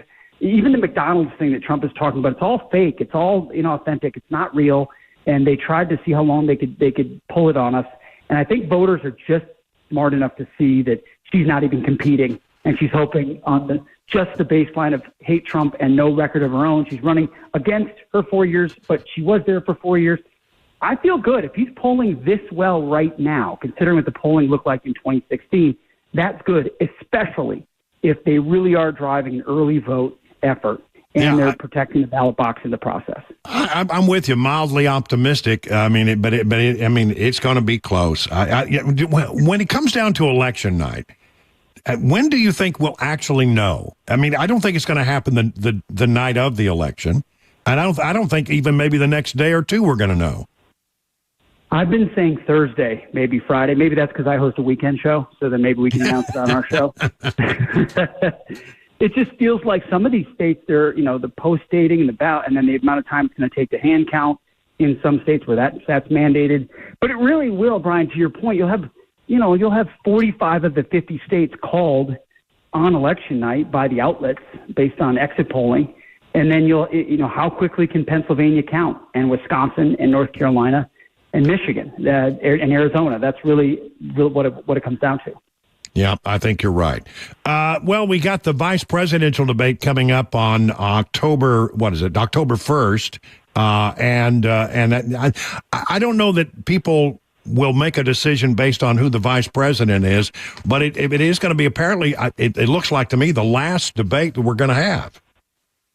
It looks like it will be. Yeah, there's some town halls that both Harris and Trump are going to have committed to, but they're not on the stage at the same time, so it doesn't matter. This will be interesting. Vance is really good. He's really good, and he's gone into the Lions' den time and time again on unfriendly media, and he's done a great job turning it on them. Walz is a total lib, and really good at had a few well-placed one-liners like weird, and that's part of the reason Kamala picked him. I think Americans might see how weird he is and how weird his policies are. I think Vance will be great, and I'm looking forward to it. Yeah, I saw where Brett Baer was saying that he thought it was probably if there were going to be a Fox debate, and it seems like that. I don't mean to be negative, but it seems like that seems to be fading. But he said it's really more Trump than it is Kamala Harris. He thinks at this point. Well, I mean, I've heard that too, Brian. But really, do you think Kamala's going to go on Fox? You really think, even though Fox is the closest outlet that would be actually fair to her, she won't do it. She wouldn't do that. She'll pretend. I've heard what Trump has said about a Fox debate, and he can say what he wants. But I think ultimately, if she were to somehow magically commit, he probably would too. It'd be a heck of a debate. Yeah. Well, okay. Listen, I think it's going to be this October 1st debate. Now, I read that Fox Nation's going to be there, so that's going to be interesting. I'll be there. Yep, we'll be there. I hadn't heard that. I just what I got was. I don't know if we'll be on site. We'll be covering it on Fox Nation. I'll have a panel of folks. I'm not sure yet whether I'll be there or not, but we're covering. All right. Well, then, we're looking forward to that thing. We're going to be down at Hop Springs for that big deal, and we understand some of your folks are going to be there for the event, so that'll be great. All right. Yes. Well, listen, I'm going to let you go early today. Thank you much, Pete. Appreciate it always. Thanks, Brian. All right. Bye-bye. It is now 47 minutes past the hour.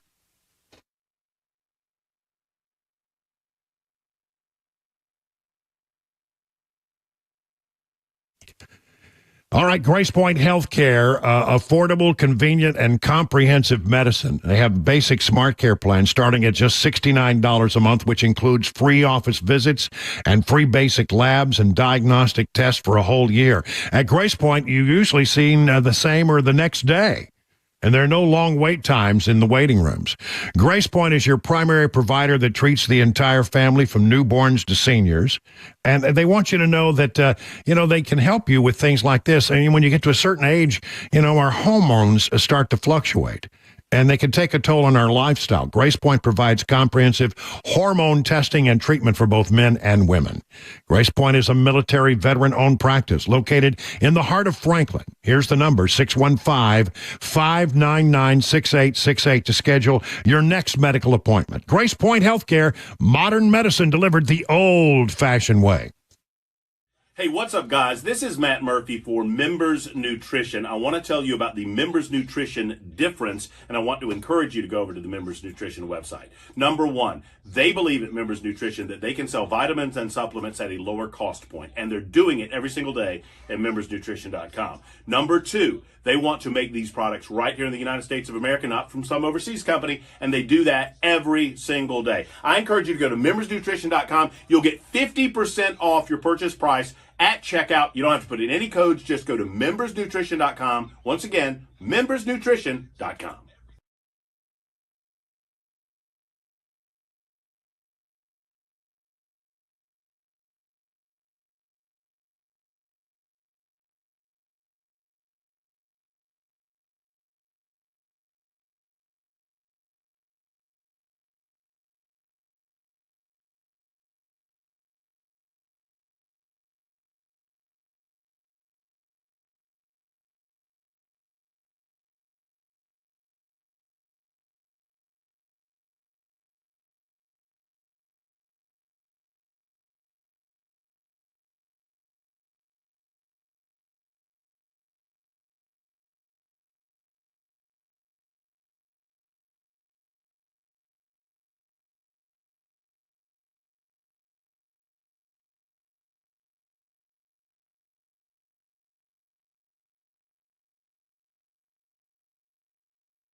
government funding extension update, and Florida Governor Ron DeSantis telling Floridians you don't have to go far to get out of harm's way with this hurricane approaching. We've got these stories and more at 5 on Super Talk 99.7 WTN. Yeah, I want to talk about Hurricane Helene. It is now, I think, a Cat 1, but they say by the time it comes ashore in the Florida Panhandle, the Big Bend area of the Florida Panhandle, it could well be a Category 4 hurricane.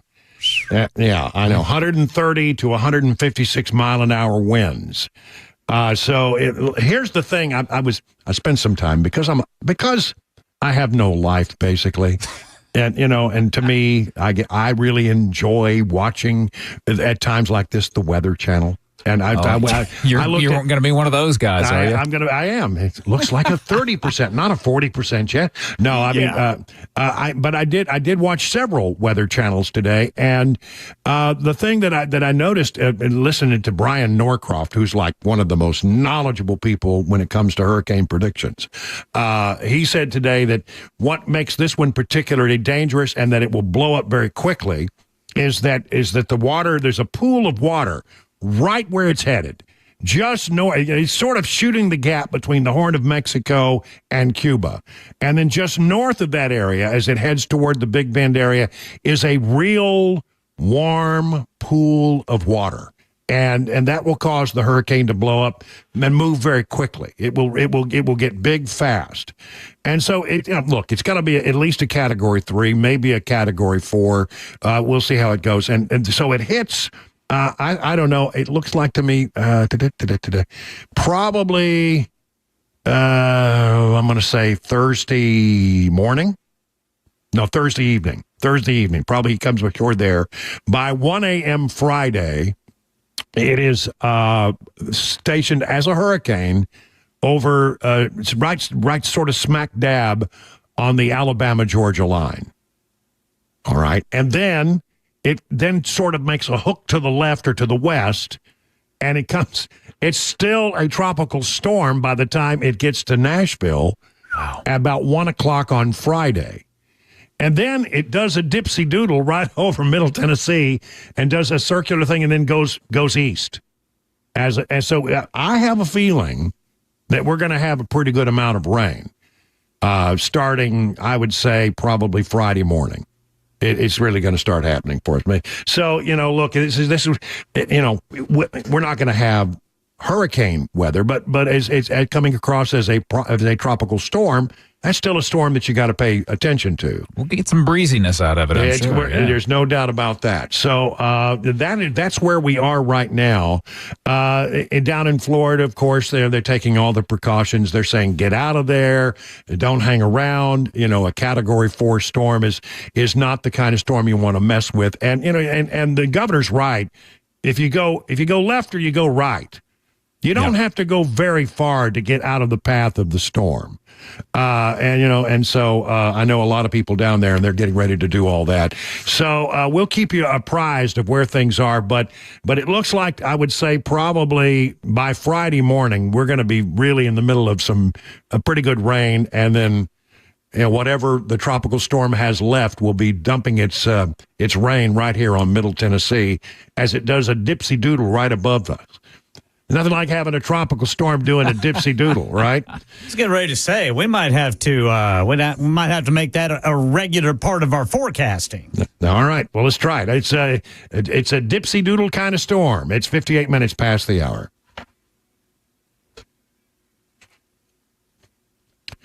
Hey, are your retirement assets structured to minimize taxes? Could be hard to believe, but many hardworking Americans could be overpaying on taxes in retirement because you can be taxed on your IRA, your 401k, and any other tax-deferred retirement accounts. Beacon Capital Management is here to give you peace of mind.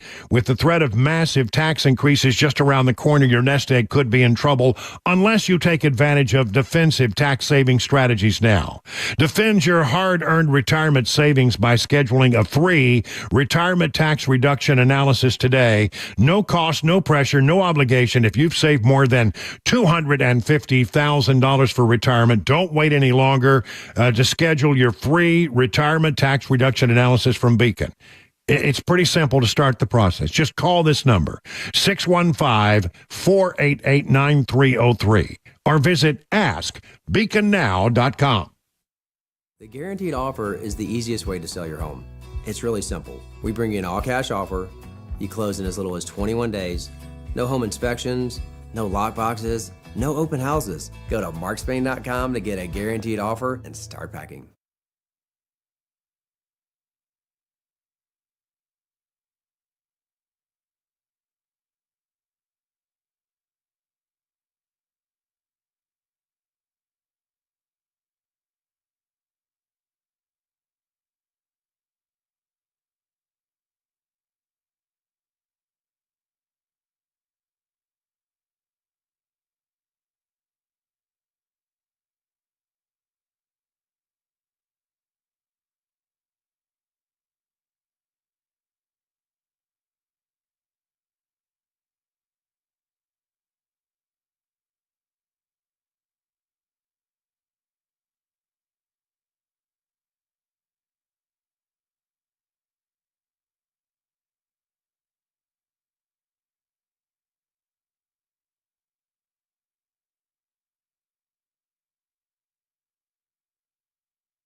Five o'clock on the dot. I'm Ken Weaver with your top stories. We're going to be tracking all that rain heading our way during the full forecast and traffic in 5 minutes. Right now in our nation's capital, Congress is poised to send President Biden a bipartisan measure avoiding a government shutdown on the first day of October.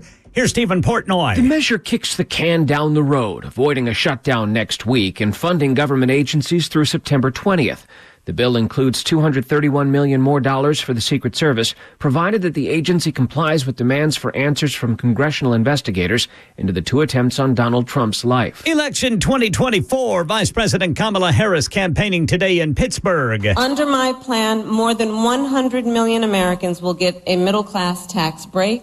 That includes $6,000 for new parents during the first year of their child's life. Former President Trump talking corporate tax rates in North Carolina. We're going to bring the 21% rate, which everyone said we could never get, down to 15%, but only if you manufacture your product here in the USA. Florida Governor Ron DeSantis just held a briefing on the approaching Hurricane Helene. You have time today to do what you need to do. Once it gets tonight into tomorrow, you're going to be out of time. So make these decisions now. Execute your plan. Right now, Helene's a Cat 1 hurricane with 85-mile-per-hour winds, and it's moving 12 miles per hour. Expected to make landfall in Florida's Big Bend area with a possible storm surge of 20 feet. Forecasters say that storm will reach Florida late tomorrow night, although the effects will be felt for hours. Police in Los Angeles updating this afternoon the incident that unfolded this morning on an L.A. City bus that left one person dead, their alleged killer in custody. LAPD Director of Special Operations Blake Chow said the suspect's been charged with murder. Male passenger, unfortunately, was found with multiple gunshot wounds. He was taken to the hospital where he succumbed to his injuries. And an elderly couple in Texas is hospitalized after an encounter with a beehive. Jim Ryan says the incident has traumatized an entire neighborhood. The 72-year-old man was doing yard work, unaware that a tree alongside the sidewalk contained thousands of bees. It was like a scene from a horror movie. That woman watched helplessly as her neighbor struggled. His face had blood all over it. The victim's wife came out and was stung as well. Beekeeper Eric Etheridge was called in. The hive was right in there. The couple was hospitalized, the man in critical condition. That is the latest news. Traffic and weather next. I'm Ken Weaver, WTN News.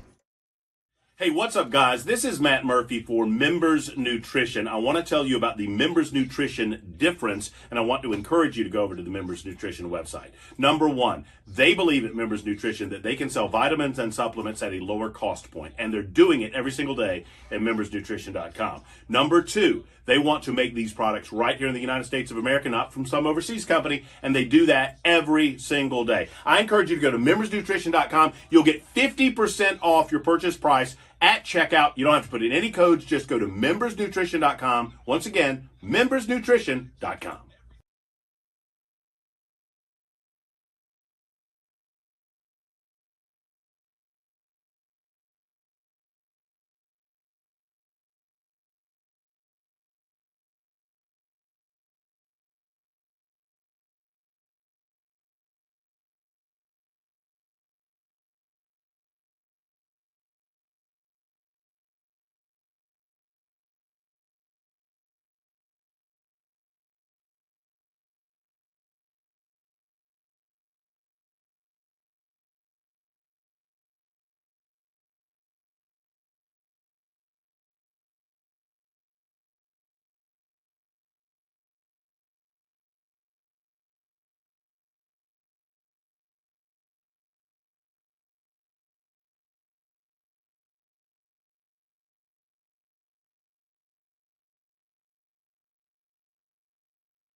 Hey, everybody, it's hour number 3 of The Drive now kicking off. So glad you're with us on this Wednesday, September 25th. I am your friend and radio buddy. Let's get you home safely, and then along the way, we'll give you some news, we'll give you some information, and when you arrive home, you'll walk in, you'll have so much knowledge. I mean, more knowledge than you can possibly contain in that big brain of yours. We're going to give you so much stuff, and then you'll walk in, and you'll share that knowledge, and everybody think, wow, this guy's plugged in. This guy's got it going on. This person, and not necessarily a guy, this person is really well informed. And you know what? I don't even care if you give me the credit or not. I don't. I'm selfless in that way. All right. So let's. I don't know. Let's talk about what the big story of the day, and it has to do with the assassination attempt on Donald Trump. Let's go. Which one? Let's talk about mostly the first one. The first one in Butler, Pennsylvania, because there are a couple of big congressional investigations, and thank goodness we've got the Congress looking into this in a bipartisan way, truly bipartisan. And I think that that's a good thing, because you got the House and the Senate looking at it. I don't trust the Department of Justice. I don't trust the FBI. I don't trust the Department of Homeland Security. I don't trust the Secret Service to investigate this matter. I think you need, true congressional oversight. And they have done that in their first report. Now, again, there's a House committee, there's a Senate committee looking at this, and this is even not the final report. But what we have so far, in some ways, it sort of verifies the things that you probably have come to figure out on your own, and some of the reporting between now and then. And in some ways, it just sort of, when you look at it in totality, you go, holy crap, how in the world could it have been this bad? But it really is just that bad. Let's see, I don't know which, I've got like 10 stories. Let's start with this one from Real Clear Politics, actually an AP story. Multiple Secret Service failures ahead of the July rally for former President Donald Trump, where a gunman opened fire, were foreseeable, preventable, and directly related to the events resulted in the assassination attempt that day. This, according to a bipartisan Senate investigation released today. Investigators found, among other things, that there was no clear chain of command among the Secret Service, and that other security agencies and no plan for coverage of the building where the shooter climbed up to fire the shots. Officials were operating on multiple separate radio channels, leading to missed communications, and on top of all that, an inexperienced drone operator was stuck on a helpline, a 1-800 helpline, because he couldn't get his equipment to work properly. It's just a comedy of errors, a whole bunch of different failures. At the end of the day, these things all combined to nearly get Donald Trump killed. He came literally, and it is not an exaggeration to say this, within an inch of his life. Communications among security officials were a multiple-step game of telephone. The report found the Secret Service was notified about an individual on the roof of the building approximately 2 minutes before the shooter opened fire, sending 8 rounds into Trump's direction, less than 150 yards from where the former president was speaking. Approximately 22 seconds before Crooks fired, the report found a local officer, this is from the Butler PA, the Butler PD, sent a radio alert that there was an armed individual on the building, but the information was not relayed to key Secret Service personnel who were later interviewed by Senate investigators. The panel also interviewed a Secret Service counter-sniper who reported seeing officers with their guns drawn running toward the building where the shooter was perched, but the person said they did not think to notify anyone to get Trump off the stage. The Senate report comes just days after the Secret Service released a 5-page document summarizing some of the same things. Each investigation has found new details that reflect a massive breakdown in the former president's security, and lawmakers say there is much more they want to find out as they try to prevent it from happening again. This was the result of multiple human failures on the part of the Secret Service, said Kentucky Senator Rand Paul, the top Republican on the panel. Advance agents interviewed by the committee said that planning and security decisions were made jointly with no specific individual responsible for approval. Communications with local authorities were also poor. Local law enforcement had raised concerns, listen to this, had raised concerns 2 days earlier about the security coverage of the building where the shooter ultimately perched, telling Secret Service agents during a walkthrough that they did not have the manpower to lock it down. Secret Service agents then gave investigators conflicting accounts about who was responsible for that security coverage. See, that's the big oversight. Why was that, that perfect vantage point left uncovered? And why was it not within the Secret Service security perimeter? It's almost as if the Secret Service was saying, the locals have got it, and the locals said, no, I thought you had it. I mean, they each seemed to think the other had it. But as it turned out, nobody did. Really remarkable that such a glaring hole in security could exist. It goes on. I think this is where it really gets down to brass tacks. Republican Senator Ron Johnson of Wisconsin, the top Republican on the Homeland Panel's investigative committee, said, this is a management problem, plain and simple. What have I been saying from the very beginning? I think at the end of the day, you're going to find out that this is probably a DEI problem. In other words, they were so bent on transforming the agency to meet their DEI goals that they didn't worry about whether or not the people who were actually doing the work were qualified to do the work. And as a result, the entire organization was degraded to the point where a lot of things were falling through the cracks. Maybe, that it was a situation where how do I want to put this? Maybe it was a situation where just over time they got complacent. That could be it as well. But, I mean, I don't see anything that points to a potential conspiracy here. What I do see here is human failing time and time and time again. And I got to tell you, the Secret Service, I think, started to believe too much in its reputation as being 10 foot tall and bulletproof. We're the elite Secret Service. We're the people. And, I tell you what, I've run into these guys a lot of times, and I can't say that I knew them because they don't actually buddy up with anybody. But, I mean, I have been around them and have observed them on many, many, many, many occasions. And I always thought these were really buttoned up guys. These were people who really, had their act together.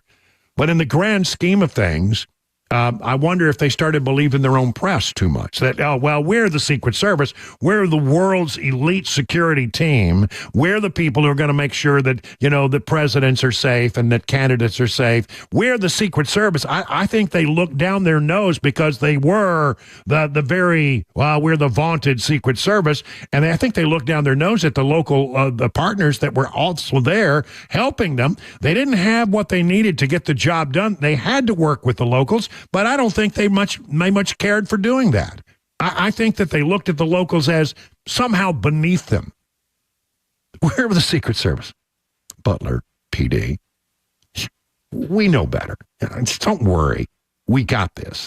But they didn't have it. And they didn't have a plan. And so many things. One of the things we're finding out is that the sniper team, this is the first time that Donald Trump had a sniper team at a rally. How about that? And if it hadn't been for that sniper team, then, the chances are that this could have turned out much different. The sniper team I think from the time the first shots were fired by the shooter, I think it was less than 10 or 12 seconds before the target was neutralized. And the reason that they had them there is because there was an outstanding threat, and it's still there. It's the Iranians. The Iranians apparently have let it be known that they want to kill Donald Trump. And that's why that they sent the sniper teams in, and they had upgraded the sniper. Thank goodness they did. But then we come to find out that of everybody there from the Secret Service, virtually no one knew about the Iranian threat. Nobody had been informed about it. Nobody had been told that this was something to watch out for. Seems like that's something everybody on the team ought to know. Well, it's classified information. I don't care. Share the classified information with the people on the front lines so they can have the knowledge to react to things that sort of fit that whole scenario. So there's so many things that have fallen through the crack. Then you got the drone operator. This is the one that just cracks me up. Now, look, as somebody who has flown, commercial drones, in fact, I own one. Yes, I know. I'm that kind of guy. I'm that geek. But I had one, and I've messed with them, and I find them fascinating. Technically, they're sort of complex. They are. And the person who was there trying to operate the drone, we are now told, had 1 hour of training. Now, I can tell you, having flown drones for about on and off for 10 years, it's not an easy thing to learn in 1 hour. The first time I flew a drone, I destroyed it. It takes some skill, and it takes you a while to where you get to where you're good enough at the controls that you don't just destroy the thing. And then technically, there are a lot of things about downloading the video and making sure you can see the video and all that kind of stuff. It's not easy. Especially if you're not technically inclined. I would not want to be the person responsible at the Secret Service for flying a drone in an area where there are a lot of people, number one, and number two, this is important stuff. We're talking about the life of a former president here on the line, and you've got a guy there who's been trained on this drone for an hour? Now, come on. It almost sounds like to me it's so ridiculously bad that it's hard to believe it's that bad. We'd like to think that the Secret Service is a crack organization, but it clearly is an organization that I think needs to be completely rebuilt from the ground up. We need to completely think things over and do it again. The problem is, of course, you can't just stop and say, well, we're going to stop for 60 days and rebuild the Secret Service. You can't do that in the middle of an election year. So, I don't know. I have real concerns about this report. I hope that this was an alarm bell that went off and that the really capable people, and there are capable people at the Secret Service, the adults are now running it, that we've forgotten this nonsense about DEI, that everybody's on their tippy toes and everybody's, doing everything they can to make sure that our former president and our candidates and our president and our vice president are all protected the way they should be. I hope that's the case. But you know what? We've had two, and who's to say there won't be another in this crazy environment that we're in?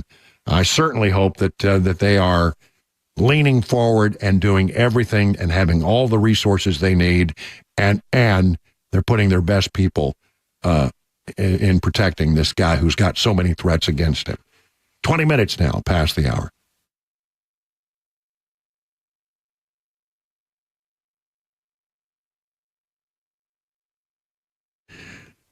King and Associates Insurance in Brentwood is an independent agency that's been around for about 25 years. How about that, man? That's something. An independent agency is exactly what you want. You know why? Because they can shop around. They don't have to just give you the one product they sell. They can look around. They can go to all these different companies and find that policy that truly meets your needs. And the end result is you get a lot more bang for your insurance buck. Isn't that what you want? You want to spend as little money to get great insurance. And that's what they'll try to do for you. They'll find you something that really meets your need. And the other thing about an independent agency is you're going to get great customer service. When you call this number, 615-329-8121, you're not going to reach a call center. You're going to get an actual person every single time, a person who will answer your question. And if they don't have the answer, They'll find somebody who does real quick. You're not going to be hanging around waiting for somebody to get on the phone for an hour, hour and a half. And believe me, that can happen. Multi-policy discounts, they're the kings of that. 20, 25, 30, 35% savings are possible with bundling, and they know how to do it. So get your royal review with King & Associates Insurance. Just log on to tkinginsurance.com. That's tkinginsurance.com. King Insurance & Associates, you'll get royal treatment and great rates. The guaranteed offer is the easiest way to sell your home. It's really simple. We bring you an all-cash offer. You close in as little as 21 days. No home inspections, no lockboxes, no open houses. Go to markspain.com to get a guaranteed offer and start packing.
A Nashville man just added to the TBI most wanted list. Details at 5:30 on Super Talk 99.7 WTN.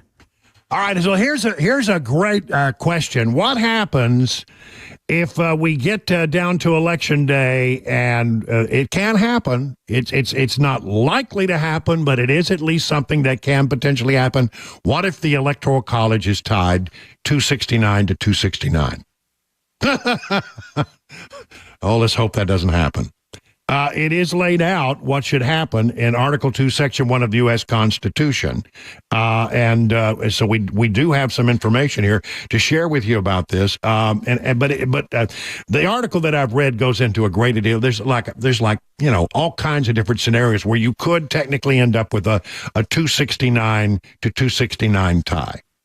All right, but if neither candidate receives a majority of electoral votes, the matter goes to the incoming, not the current, the incoming House of Representatives, which meets on January 3rd to determine the winner.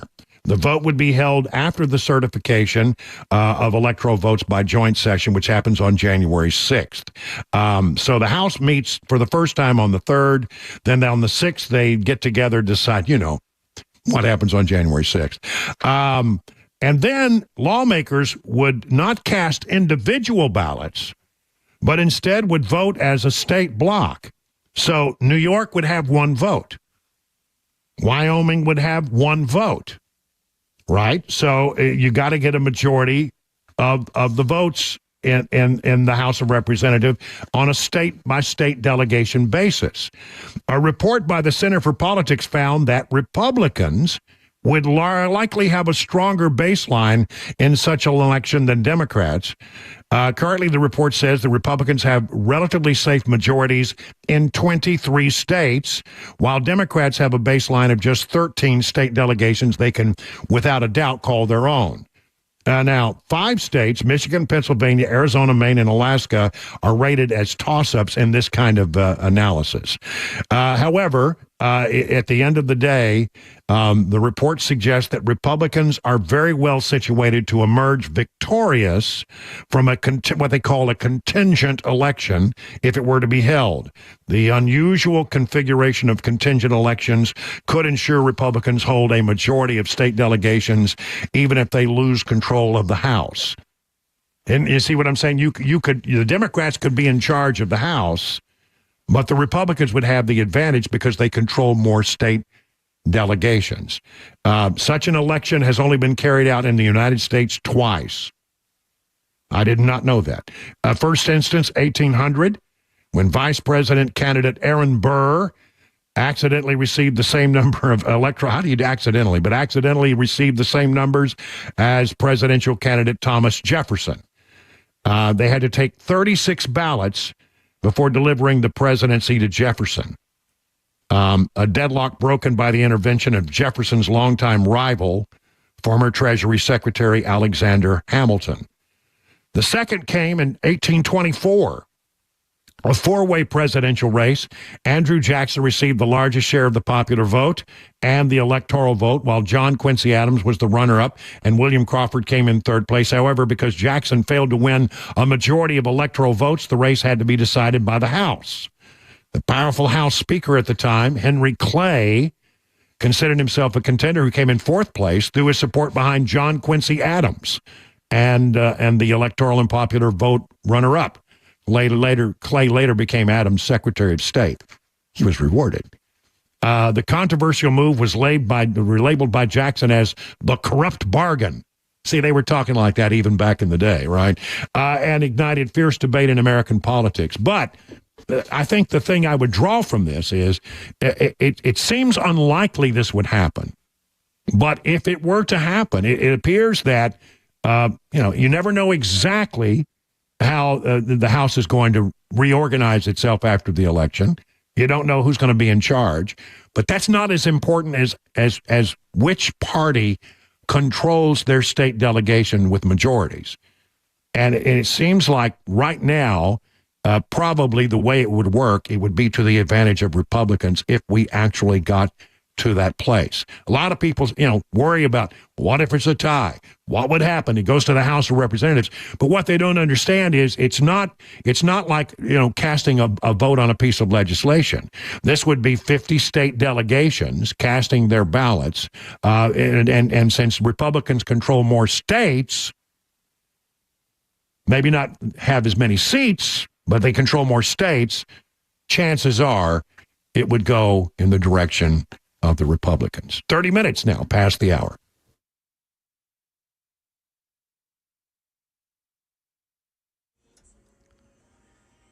.5:30 on the dot this Wednesday afternoon. I'm Ken Weaver with your top stories. Going to tell you about all the rain coming this way during the full forecast and traffic in 5 minutes. Right now in Tennessee, a Nashville man just added to the TBI most wanted list after a Clarksville shooting. 30-year-old Michael Lavon Kaysen is considered armed and dangerous. A reward of up to $2,500 being offered for information leading to his arrest. Kaysen's accused of shooting a man 3 times over the weekend in Clarksville. That man flown to a Nashville hospital in critical condition. If you know where he is, TBI says call them, 1-800-TBI-FIND. Right now in Nashville, a Tennessee comptroller's report says the Nashville District Attorney's Office secretly recorded conversations of defense attorneys, staff, and visitors. News 2 spoke to John Dunn with the comptroller's office about it. That is a fundamental violation of U.S. constitutional rights that people have to effective assistance of counsel. It's potentially a violation of state law in the wiretapping statutes within state law. It's also against the rules that attorneys are held to, the standards that attorneys are held to. State Attorney General's office says it's not going to prosecute Glenn Funk because it doesn't think there's enough evidence to get a conviction. Funk's office says they never violated any laws. Governor Ron DeSantis telling Floridians there's still time to get out of harm's way with Hurricane Helene on the way. You're going to have both wind and water hazards from this storm.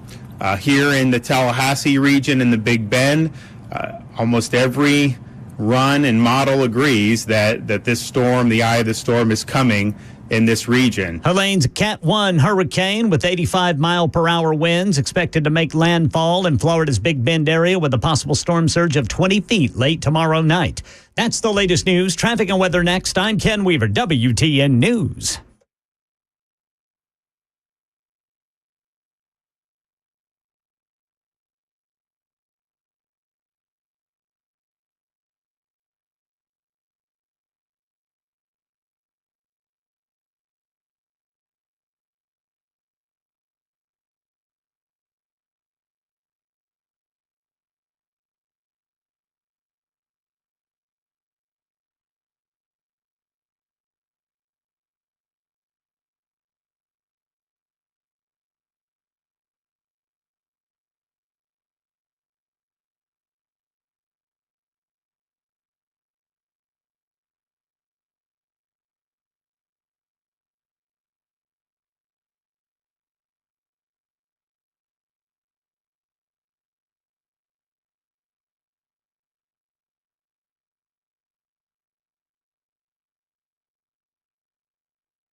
You know, Eurofix has a very different business philosophy. They staff all of their locations with more staff than the average auto repair shop, just so they'll be ready when your emergency comes out of nowhere. Listen, have you ever noticed how hard it can be to get a right now appointment for vehicle repair? Now, at Eurofix has been offering quality repairs that beat the dealer without dealer pricing since 1999. And although some dealers will tell you it's just going to take you 2 weeks to get your appointment, they won't do that. They have the staff to fix your car now. If you're tired of waiting forever to get your car in the shop, why don't you call Eurofix? Owner Aaron Stokes says, we will never be too busy for our customers. We will be here to take their pain away now. Eurofix repairs all European cars, and Eurofix says yes to speedy repairs when others can't or won't. Family owned for 24 years. Call 844-EUROFIX or visit myEurofix.com. That's myEurofix.com. Hey, what's up, guys? This is Matt Murphy for Members Nutrition. I want to tell you about the Members Nutrition difference, and I want to encourage you to go over to the Members Nutrition website. Number one, they believe at Members Nutrition that they can sell vitamins and supplements at a lower cost point, and they're doing it every single day at membersnutrition.com. Number two, they want to make these products right here in the United States of America, not from some overseas company, and they do that every single day. I encourage you to go to membersnutrition.com. You'll get 50% off your purchase price at checkout. You don't have to put in any codes. Just go to membersnutrition.com. Once again, membersnutrition.com.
There it is, 37 minutes past the hour of 5 o'clock on Super Talk 99.7. I'm Brian Wilson, and that music means it's time for the Three Amigos, who are, in addition to me, Ken Weaver in the newsroom. Hello, Ken.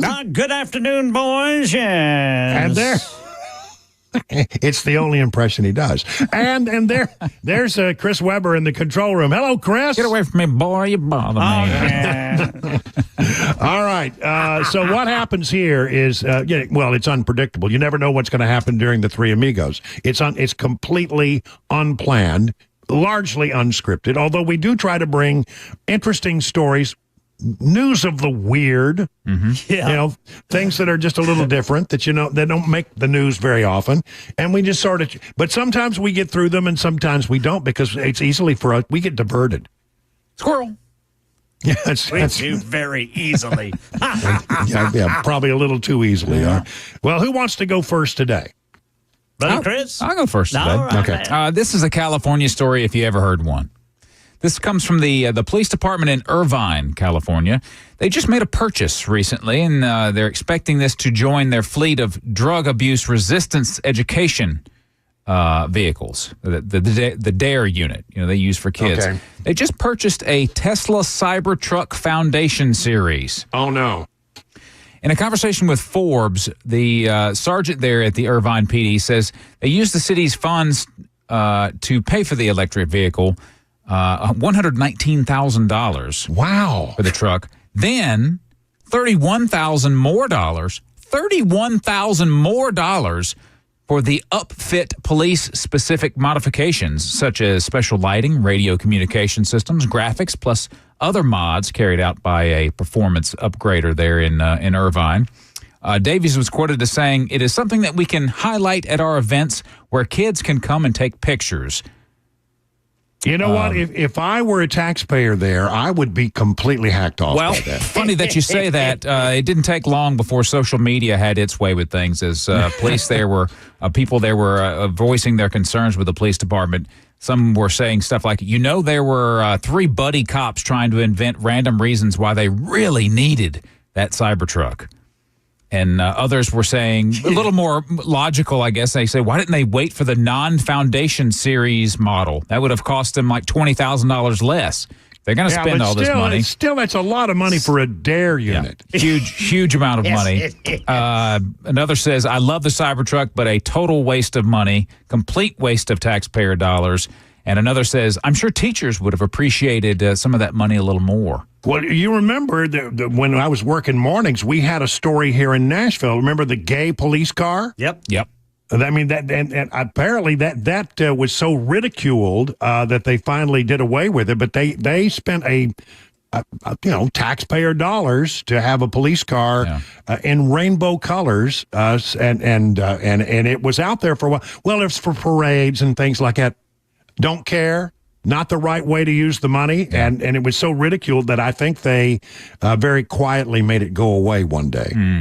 Yeah, very quietly. $150,000 this police department spent on basically just a showpiece. Well, it had seat warmers. Can be real quiet. Sneak up on those bad guys. There's just no way that you can justify that in my mind. There's really not, man. No. And by the way, not only is it just butt ugly. Oh, yeah. They are. I finally got to really walk around one the other day and take a look at it. Yeah. And I think Elon Musk is amazing, but I don't get it at all. Yeah. They're just oogly. They are, man. Yeah. Now, I will say that seeing the pictures of this, they did a good job of modifying it, and it's black with the police logos and stuff like that on it, light bar on top, and all the flashing lights. So it looks nice and tough, but I mean that's kind of about it. It's not gonna get used for anything other than letting kids sit in it and take pictures, I guess. But, yeah, I don't. And think about this. There are more affordable options out there. If they wanted to go the electric pickup route, they could have gone with a Ford F-150 Lightning, which they could have gotten for $60,000, or even a Rivian pickup truck that would have cost them less than $100,000 if they really just had to have that electric truck. But it just wouldn't have been as cool as that. I guess. No. I don't think they're cool though. I don't. I just think they're ugly. Yeah, I think they're just goofy. I don't know what Elon was when he did that. I can't figure it out. And he thinks they're well, people are buying them. I see They them. are. Yeah, They're out there, man. But I've also seen photos of their lot there in Texas where they're just lined up, waiting to be either purchased or shipped out to customers. I don't know which, but who knows? Yeah. I'm not buying one. All right. Ken, do you want to go next? I got a new term for you boys. Okay. Right. And it comes on this day, which is National Daughters Day, when many parents are going to be sharing pictures of their children on their social media feeds. Proud moms and dads everywhere showing pictures of little Susie. Well, now you got to be worried about something. Why? A researcher has come up with the term. It's called sharenting. It's how parents could be harming their kids on social media by sharing photos of their kids on Facebook and this sort of thing. So moms and dads may do the same on National Sons Day on Saturday, but today is National Daughters Day. I have yet to post a photo of my daughter, and I probably won't because every time I try, I get scolded by her. Not that photo. Yeah. You did what? Exactly. You're not showing that, Dad. No. But anyway, there are some potential risks to children, especially if parents get a little, lackadaisical. Okay. Like this guy says, don't take pictures of your kids in front of where they go to school. Yeah, that makes sense. Right. Yeah. Maybe where your address is visible, that sort of thing. But also, there are goofy photos that can come up one day when, maybe your kids have run afoul of their friends or their rivals at school. And these pictures can be used to embarrass them. Yeah. So images of children should be taken from their parents' accounts and reposted. They can be, I should say, taken from parents' accounts and reposted on sites for pedophiles. Ooh. And you don't want that to happen. No. I mean, so here's this seemingly harmful thing. Well, what seems like a nice thing. Yes. But you got to be careful. Yeah. You got to be careful. Kind of goes back to the warnings that police were giving back just a few weeks ago about the parents posting their first day of school photos with the little charts that say, Braden, first grade, and list all their information. Well, you're giving people that might want to do your family harm all the tools they need to know where your child goes to school and how old they are and all that sort of thing. Absolutely. This guy says the safest way is keep your account private. Yeah. I hadn't thought about that. I think that's good advice. All right, so I got two here. I'll let you guys choose. Archaeologists find a message in a bottle that's 200 years old, or mini moons. Ooh. Mini moons. Yeah, I'll go with the mini moons. Mini moons. Yeah. Do you know that Earth will have a mini moon here in the next couple of days? I saw that. Okay. Yeah. Mini moons aren't uncommon events. It happens when a small body like an asteroid, gets caught for a short period of time in an Earth orbit. Sometimes it's longer, but this one's not going to be that big. This is asteroid 2024 PT5. The asteroid is set to take a similar orbital path that a moon does around a planet and will remain in Earth's celestial atmosphere for about a month. Wow. It's a little. Technically, if you're orbiting the Earth as a celestial body, you become a moon. It's a moon. Right. Yeah. And now this moon is not, and when we say mini, it is really not that big. But it gets captured in an elliptical orbit, and it's about the size of a school bus. But it is not painted yellow. No, it's not. No. In fact, they say it's almost impossible to see it. Okay. It was discovered August 7th by the Asteroid Terrestrial Impact Last Alert System, ATLAS. Expected to enter Earth's gravitational pull on Sunday, September 29th, and stay with us on Monday, November 25th. Oh, wow. More than a month. Yeah, a little more than a month. And it will escape Earth's orbit and be pulled toward the sun before continuing its travels around our solar system. Interesting. 56 days. It will take a horseshoe path around Earth, and it's about the size of a bus, approximately 33 feet in diameter. But apparently, I did not know this. You know, I count myself as the guy who brings you all the moon news, right? You've got a lot of moon news. I try to focus in on all the latest moon news. I did not know this happens pretty regularly. I didn't either. Yeah, it happens. Apparently, it happens quite a bit. Sometimes it's a day, sometimes it's a week, sometimes it's a month. But this one will be with us for 56 days. I wonder when it becomes problematic. When it collides with the Earth. Yeah, exactly. When it keeps getting closer. Yeah, that's right. Like it could someday something large enough that will not escape.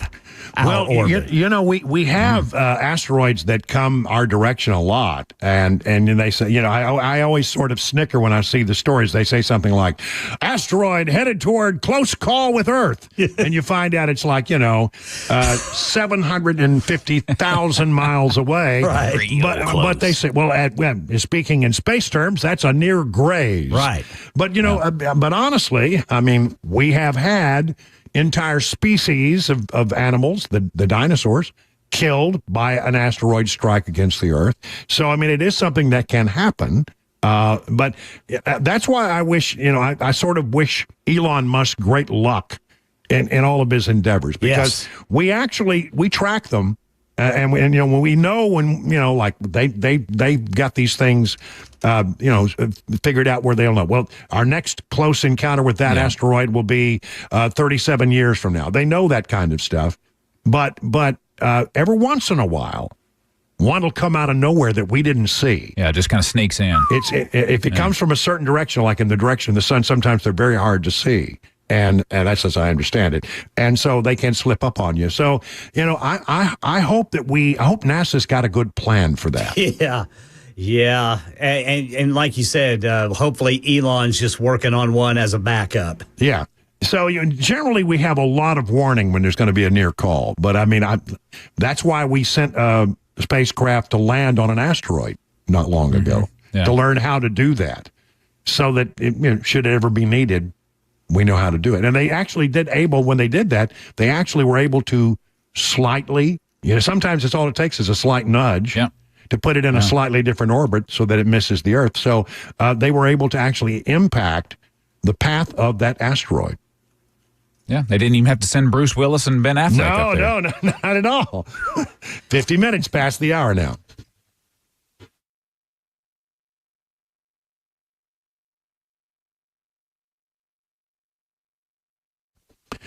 All right, fall is upon us. That means pumpkin spice lattes, pretty leaves, and some great offers from the folks at Busy Bee Plumbing, Heating, and Cooling, your Rude Pro partner. National Grandparents' Day comes in the month of September, so they're celebrating all month by extending a Beehive membership to grandparents of current Beehive Club members. You must be a Beehive member already to qualify for a Beehive membership for one set of grandparents. Limit one, free membership per family. Must be in the Busy Bee service area. As Busy Bee members, you'll receive 3 annual tune-ups, one aimed at cooling, one aimed at heating, one aimed at plumbing. You know about that. 10% discount on all repairs, priority front-of-line service, and $100 annual accrued replacement credit. No overtime or holiday fees at all when you're a Beehive Club member. It starts as little as $99. That's the best way to keep your system in tip-top shape all year long. For satisfaction guaranteed, call Busy Bee HVAC, your Rude Pro partner, 615-775-7833, or visit busybeehvac.com. Hey, what's up, guys? This is Matt Murphy for Members Nutrition. I want to tell you about the Members Nutrition difference, and I want to encourage you to go over to the Members Nutrition website. Number one, they believe at Members Nutrition that they can sell vitamins and supplements at a lower cost point, and they're doing it every single day at membersnutrition.com. Number two, they want to make these products right here in the United States of America, not from some overseas company, and they do that every single day. I encourage you to go to membersnutrition.com. You'll get 50% off your purchase price at checkout. You don't have to put in any codes. Just go to membersnutrition.com. Once again, membersnutrition.com.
Did you know that gold is up a bunch, about 78% over the last 5 years, and silver is up 99%? Gold's really doing well right now. Meanwhile, the U.S. dollar has lost 25% of its value since 2020. Government-induced inflation, well, it's stealing your wealth, and it doesn't seem that Washington, D.C. has any plans to stop the same old games they've been playing forever. Gold and other precious metals are a great shield against that inflation theft. You know, you'll hear the election year politicians talk about how they're going to rein in spending. But can they really? Can they really? This is why no matter who is in office, gold protects you from the D.C. spending sprees. Where do you get that protection? Reach out to my friends Kyle and Hannah at Nashville Gold and Coin. They will take good care of you and keep you well informed on all precious metals. And now act now and get your shield against out-of-control government spending. Go to NashvilleGoldandCoin.com. That's NashvilleGoldandCoin.com and set up your appointment today.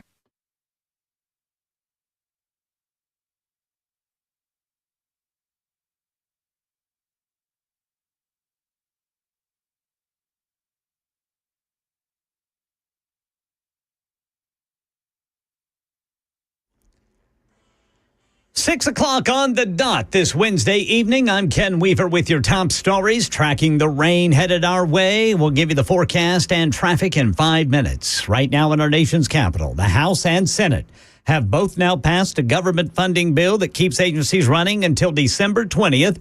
This also includes $231 million to bolster the Secret Service for presidential candidates.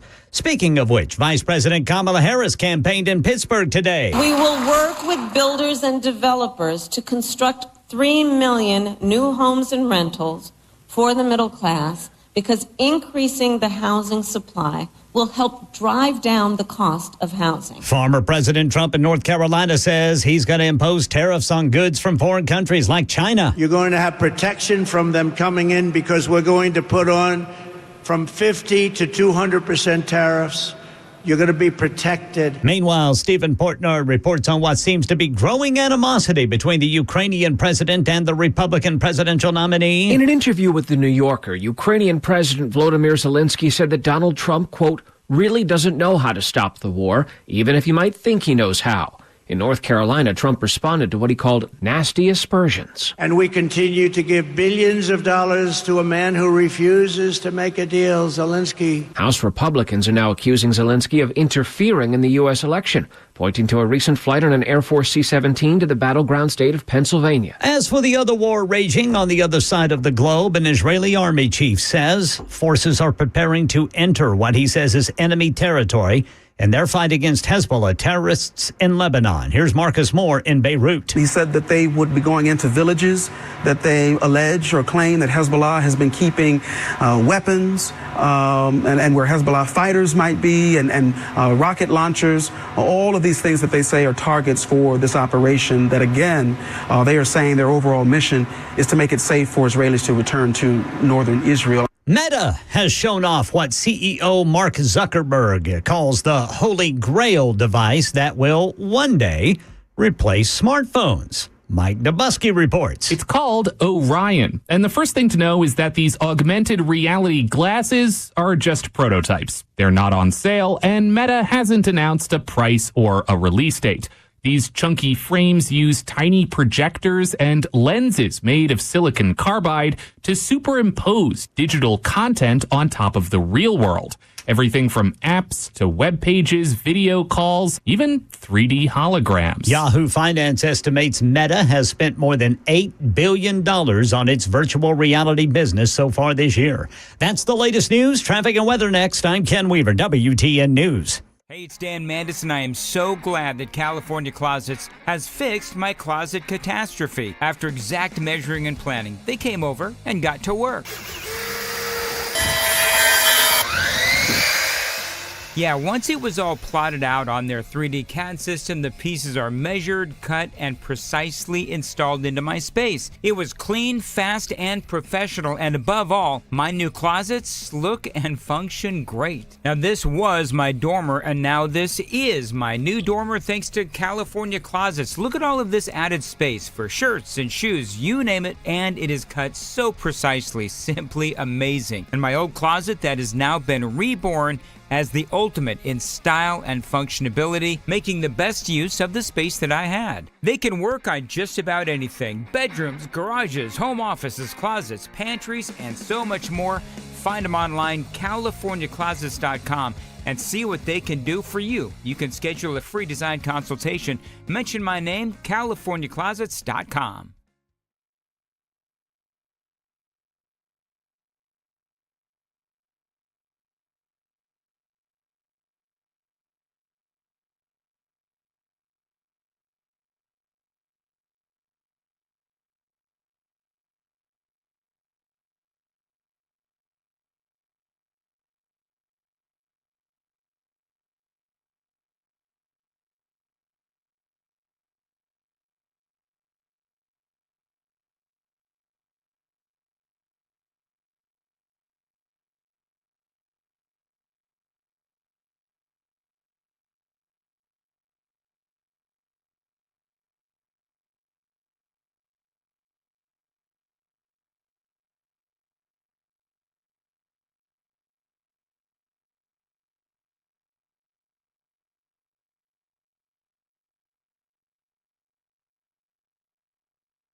Hey, good evening, everybody. 6 minutes past the hour of 6 o'clock on Super Talk. Brian Wilson in the chair all the way till 7 o'clock, and then the Mark Levin show will take over. So glad that you're with us. Hope everything's going all right for you on this Wednesday. Get you home in time for dinner, and hopefully give you some information to think about between now and then. So when you sit down, across the table from the fam, you can wow them with the knowledge you've learned here on this program. I have been for some time, I think, very concerned about where we are with educating our kids in America today, post-COVID. When we closed down the schools and we went to this whole idea of remote learning, we're gonna learn remotely. We lost a lot of kids. It just didn't work out the way that they thought it would, and beyond that, it seems that there's just some issues going on in education today that are causing real problems for educators. And at the end of the day, our kids are not learning the way they once learned. Some of them have fallen behind because of COVID and all of that. They never have caught up. And some folks it seems to me that there are some things working against educators these days. Let me read a very interesting article that I found today about this and give you some of the statistics that they found here. The report from this group is called the Center on Reinventing Public Education. And their report, the group's third annual analysis of the state of American student, combines test scores and academic research with parent interviews to paint a picture of the challenges facing public schools and the families they serve. And the picture is sobering. In spring of 2023, just 56% of American fourth graders were performing at grade level on math. Now, in Tennessee, it's not even that good. This is nationwide. 56% of American fourth graders performing on grade level, down from 69% before the pandemic. That's just one example of test score data cited in the report. Declines in reading were less stark but still concerning and concentrating in earlier grades, with 65% of third graders performing on grade level compared with 72% back in 2019. Recovery in reading has been slower, with some researchers finding essentially no rebound since students returned to the classroom post-COVID. The report mirrors what many teachers are saying that they see in their classrooms about kids who say they can't write a sentence and they can't pay attention to a 3-minute video. I found that statement right there really concerning. Okay, so writing a sentence. I mean, look, if you get to the third grade, it's such an important sort of point in your educational history.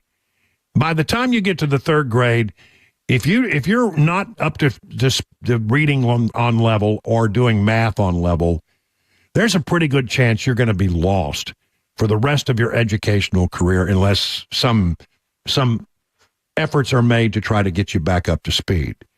But for most kids, if you're not there by the third grade, you're going to really fight your educational experience the rest of the way. You need to be able to read. You need to be able to do math. And so many kids are finding that they just can't do that. And this line here just jumps out at me, that some kids can't pay attention to a 3-minute video. And I began to thinking, well, what is that about? You know, what is going on that you can't watch a video for 3 minutes and draw information from it? And then I immediately knew the answer. TikTok and social media. It's all, uber short videos, attention span. In 3 minutes, you can see 15 TikTok videos.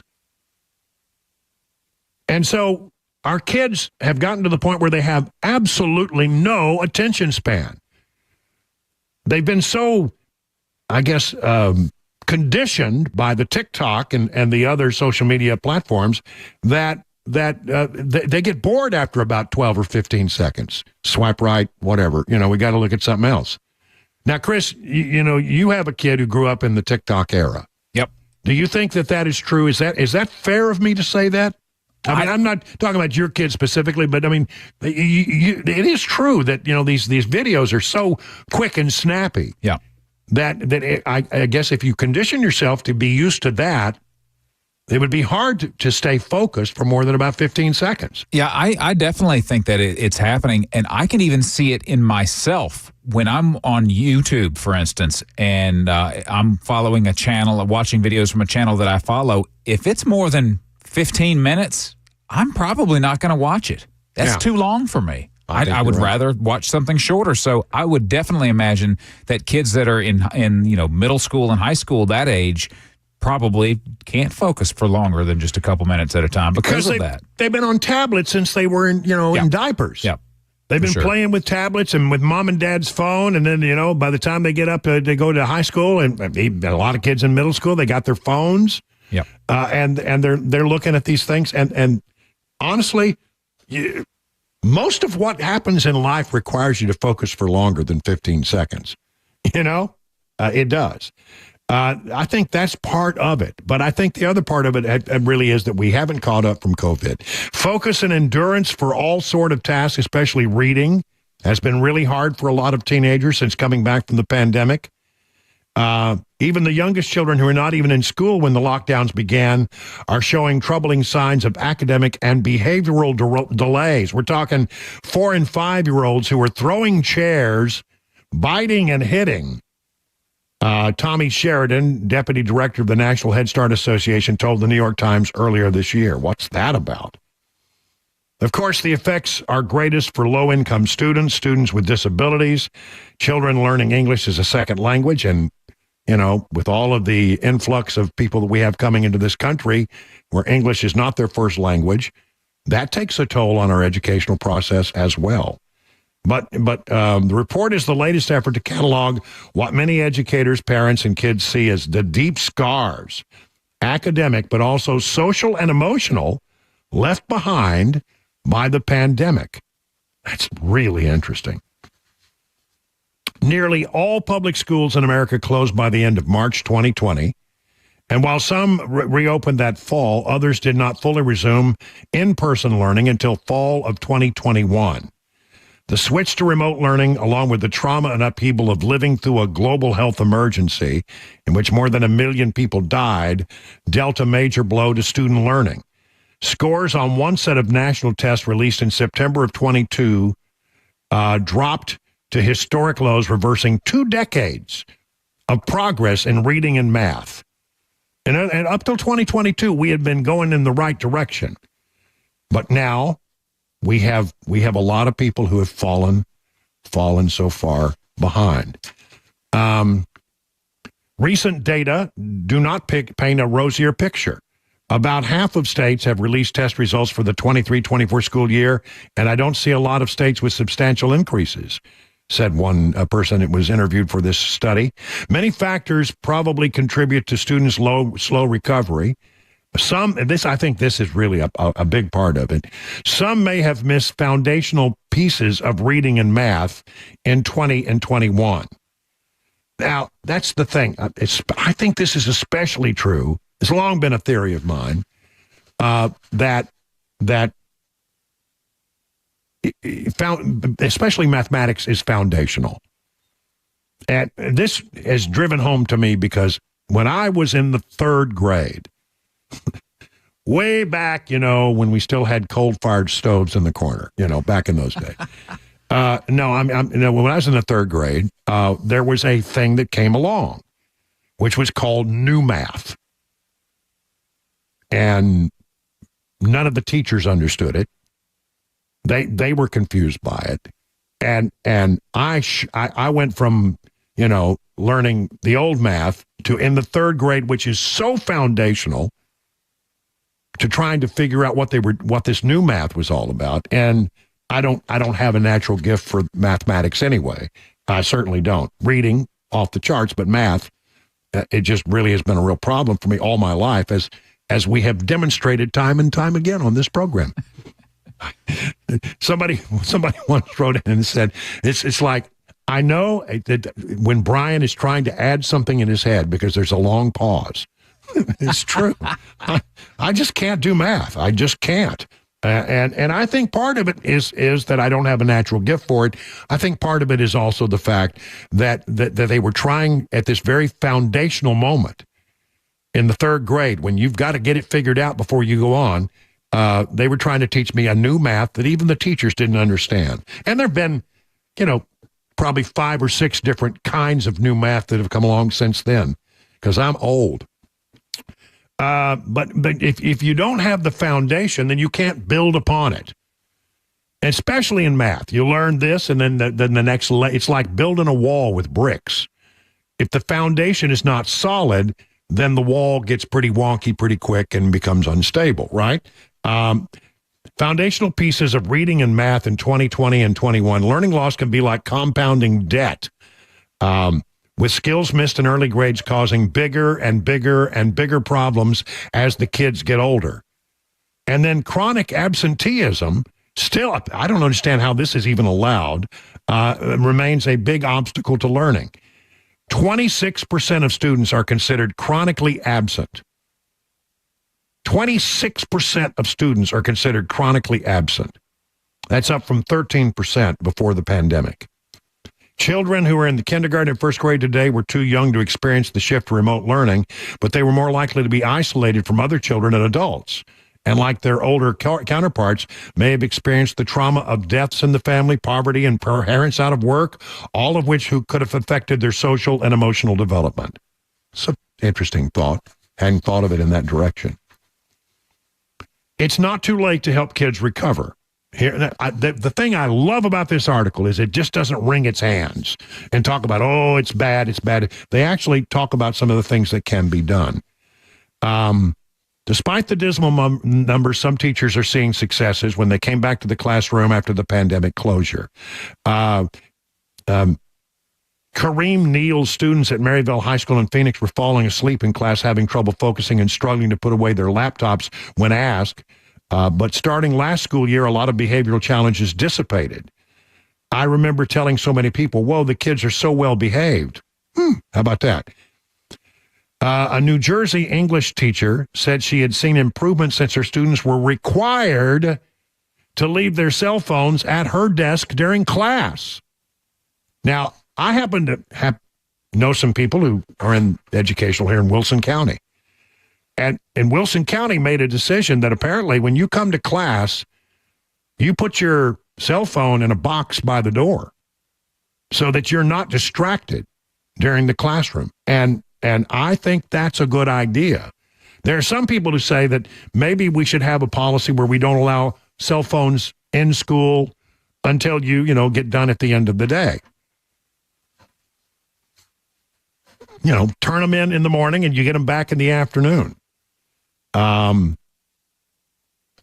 Yeah, I think some parents would not like that because they like having instant communication with their kid and the ability to text and stay in touch with their kids. But honestly, our parents got through it. My parents got through it. They didn't need to know where I was every moment of every day. And although it's nice to be able to reach out and text your kid, is that really in their best interest when a kid's job is to go to school and learn? That was your job. Well, I think cell phones really are probably the root of a lot of this evil. Schools are working on chronic absenteeism and trying to make education more fun for field trips and hand-on learning. I believe that learning by doing is the way to go. But it is concerning that this far after the pandemic, we're still facing some serious challenges. And some of these kids, as they work their way through the educational process, they may never catch up to where they would have been had there not been the pandemic. I think when we look back at the history of the pandemic, that's going to be the one thing that just stands out. The damage we did to our kids for an entire generation because they weren't getting the education that they need or deserve. 21 past the hour. Hey, it's Dan Mandis, and I am so glad that California Closets has fixed my closet catastrophe. After exact measuring and planning, they came over and got to work. Yeah, once it was all plotted out on their 3D CAD system, the pieces are measured, cut, and precisely installed into my space. It was clean, fast, and professional, and above all, my new closets look and function great. Now, this was my dormer, and now this is my new dormer thanks to California Closets. Look at all of this added space for shirts and shoes, you name it, and it is cut so precisely, simply amazing. And my old closet that has now been reborn as the ultimate in style and functionality, making the best use of the space that I had. They can work on just about anything: bedrooms, garages, home offices, closets, pantries, and so much more. Find them online, CaliforniaClosets.com, and see what they can do for you. You can schedule a free design consultation. Mention my name, CaliforniaClosets.com.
Did you hear about this? It's a local story. A bunch of teenagers charged with attempted murder of a police officer.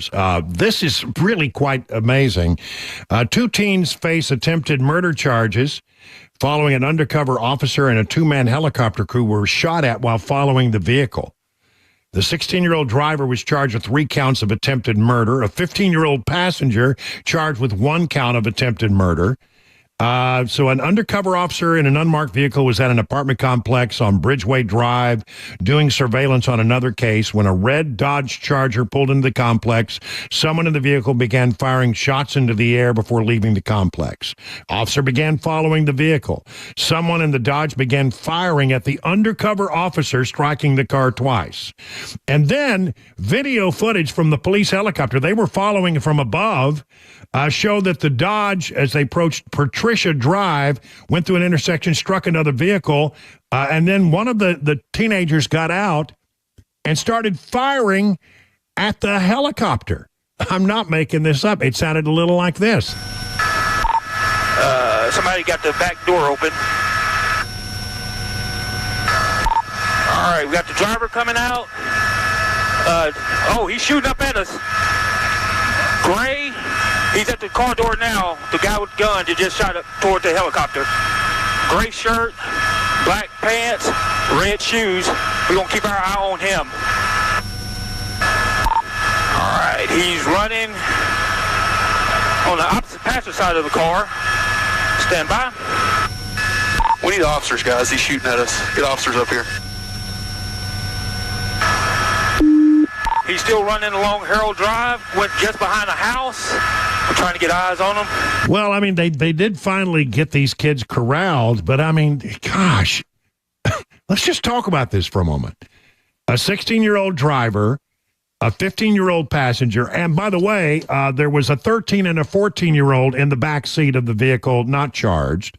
So not only was it a 16-year-old with a gun, a 16-year-old who fired at a undercover officer, and then fired at a police helicopter. Now, you might argue that he didn't know that the undercover officer was an undercover officer because he was undercover, but you knew the helicopter was a police helicopter, right? Unbelievable. The teens fled into a neighborhood before they surrendered. The driver was charged in connection with the shots fired at both the officer and the 2 crew operating the helicopter. The 15-year-old was charged in connection with the shots fired at the officer on the ground. The 2 teens in the backseat, ages 13 and 14, were not charged. But what in the world is going on in our town where we got 16-year-olds running around firing at police officers and firing at helicopters?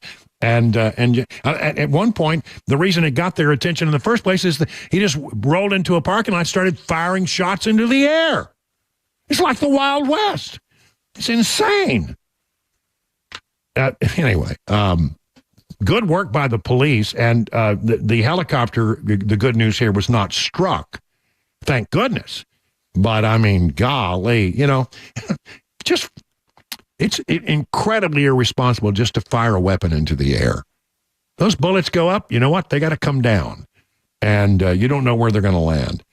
So it makes me wonder. I think you and I, Chris, would be shocked, stunned, and amazed if we ever spent, a couple of nights on patrol with the Metro Nashville Police Department, some of the things that they see. Yeah. I did that one time in a place called Prince George's County, Maryland, with a friend who was a police officer, and I rode with him all night long. It was the most eye-opening experience you can imagine. You just don't have any idea what these police officers are encountering on a day-to-day basis, and you never know when something's going to go sideways on you. 30 minutes now past the hour. Time for the news.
Hey, the folks at DT McCall and Sons, a great place, a great company. They've been doing business in Middle Tennessee for more than a century. They started out one location, and they've now grown to 5 locations, one no doubt near you. We'll talk about how you find out where they are a little bit later. But let me tell you, if you need something for your home, whether it's furniture or appliances, you need a mower, just anything that you could think of practically that you need to make a house a home, you're going to find it at DT McCall's. And here's the deal. They're going to play an honest game with you. When you go there, you see something you like, say, how much is it? And they're going to give you a good price, right? A good price. I've done this many times. They give you a good price, and then here's the remarkable thing. They don't charge you an extra penny for delivery or setup or for haul away of the old thing. It's an honest price. Now, if you play the game with the big box stores, you often find that they give you this price, which seems remarkable. But then when they start adding things like, the setup and the delivery and the haul away of the old thing, and all those extra charges are tacked on, you found out it really wasn't such a good deal after all. Got to be careful of that game. So listen, the other thing I love about them is they do business with other businesses in Middle Tennessee whenever possible, sell products that are made and manufactured right here near to our home. So to find out about their 5 convenient locations, the best thing I could recommend, just go to their website, take a look at the things they can do, and find out about their 5 convenient locations where they are near you. That's dtmccalls.com. The guaranteed offer is the easiest way to sell your home. It's really simple. We bring you an all-cash offer. You close in as little as 21 days. No home inspections, no lock boxes, no open houses. Go to markspain.com to get a guaranteed offer and start packing.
Almost 38 minutes past the hour of 6 o'clock on Super Talk 99.7, heading up to the Mark Levin show at the top of the hour after the news. But I've got a few more minutes to share with you. I want to revisit the very latest on Hurricane Helene, which is scheduled now to roar ashore in Florida's Big Bend as a Category 3. I mean, it's hard to know. It's right on the bubble. Let me see if I can explain this, because I spent a lot of time geeking out this morning, getting all my hurricane stuff. The storm is a little north of the Horn of Mexico right now, shot the gap between Cuba and the Horn of Mexico into the Gulf, and there's a pool in the Gulf that it's a pool of very warm water, and it will blow up big. So it's a Category 1 now. They say that before it gets ashore, it may bump up against being a Category 4, but then likely by the time it comes ashore, it'll be a Category 3. Still, that's a significant storm. Landfall now estimated Thursday, that's tomorrow evening, well, at about this time, probably between 7 and 9 p.m. Eastern Daylight Time, so that'd be 6 and 8 o'clock Central Time. So it'll happen then. And you could have 160 mile an hour, even higher, because, like I say, the gust could even get up around Category 4 gust, but the sustained winds will be Category 3. Now, that's all good and fine, you say, but what does that mean for me here in Middle Tennessee? Well, hang on, because I'm telling you, it will have an impact on our weather. By 1 o'clock Friday, that's, it comes ashore about 7 o'clock tomorrow. Then it moves, it's like at 1 a.m. on Friday, it's right there on the Alabama-Georgia line. So we got that big game this weekend, right? That's true. Yeah, the Bulldogs and Tuscaloosa, and down in Tuscaloosa. Well, I think it will be east of that, but one way or the other, it will cause. It's a big storm, so a big bunch of rain. Then it goes. It sort of cuts a direct line after that. It cuts west, and honestly, by 1 p.m. on Friday, it will still be a tropical storm, not a hurricane, but it'll be a tropical storm, and then it'll become a tropical depression, and it will go right over Nashville and head almost to due west, and then the darndest thing, it doubles back and does a dipsy-doodle back over us again. So what I'm thinking is Thursday into Friday, we start to see the rain. It rains all the way through Friday. Maybe it gets a little better, but then it comes right back over us again. It does a dipsy-doodle. The dreaded depression dipsy-doodle.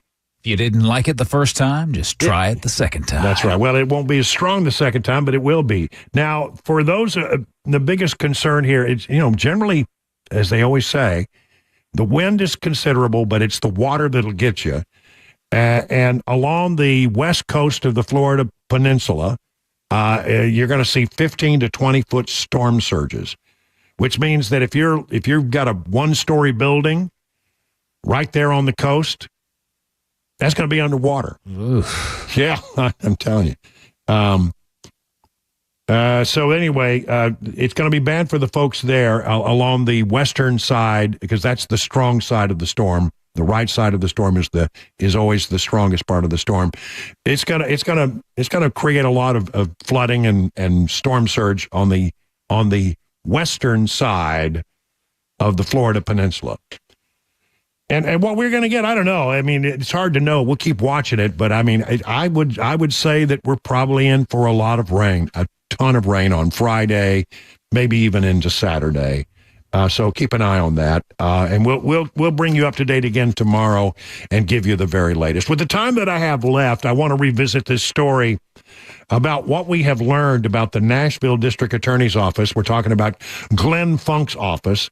Apparently, they have done an investigation and found that in the Nashville DA's office, people who came there as criminal defense attorneys were shuttled into a room. If they needed to look at documents or have a conversation in private, they were shuttled into a certain room.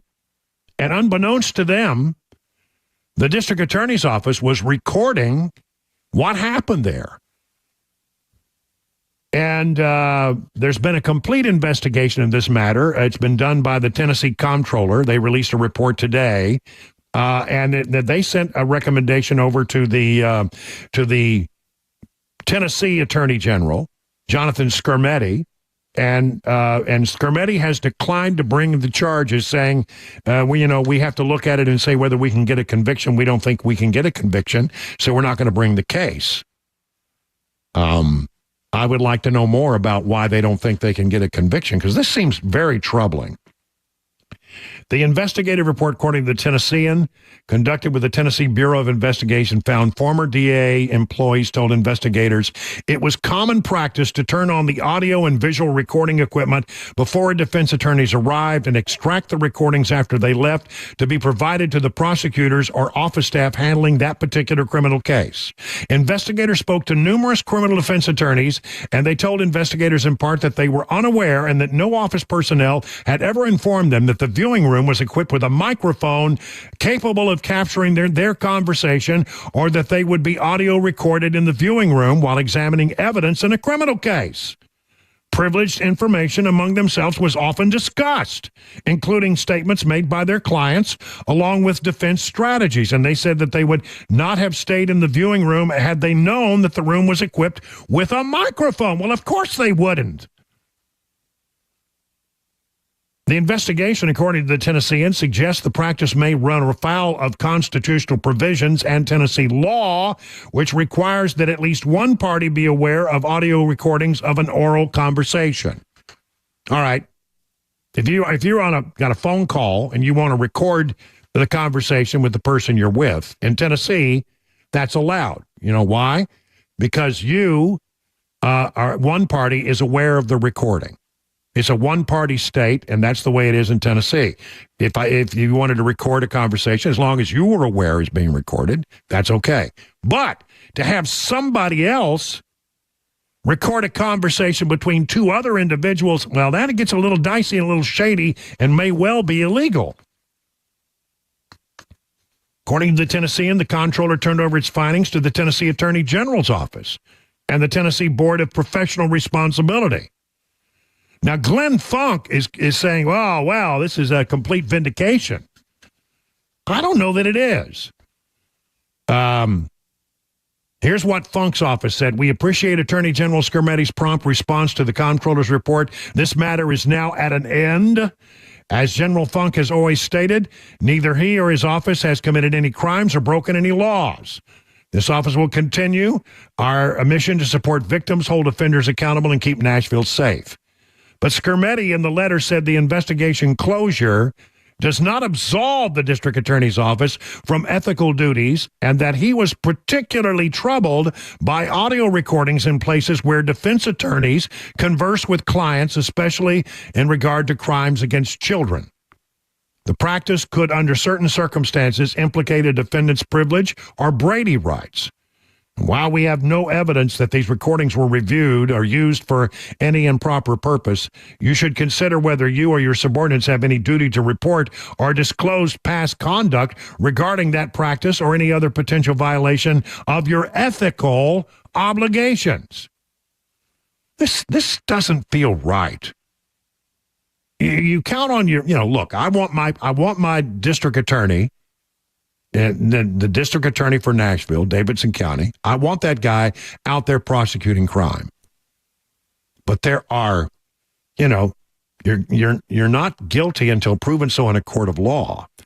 And to have the people who are going to carry out a prosecution of a case listening to conversations, privileged conversations, seems to me to be not quite right. Funk told investigators he was aware of the practice of recording defense attorneys since at least the summer of 2022. He says it's all fine because there's no expectation of privacy in the DA's office. Well, what about attorney-client privilege? They're inside the DA's office. There's an area inside of the district attorney's office, and you think you have an expectation of privacy. You don't. You don't have any expectation of privacy in the district attorney's office, Funk told investigators, according to the report. The comptroller found the office posted numerous signs flagging visitors or of potential visitor surveillance. In other words, they said there are cameras here, but there wasn't much mention of potential audio recording. Investigators found only a single 3-inch sticker near the bottom of one door, which the report notes would likely be missed due to its obscure placement. The office surveillance system was used to record audio and video conversations of criminal defense attorneys, office employees, other tenants, and visitors without their knowledge or consent and without clear warnings or adequate disclosure of such practices, the report states. I don't consider this a vindication, General Funk.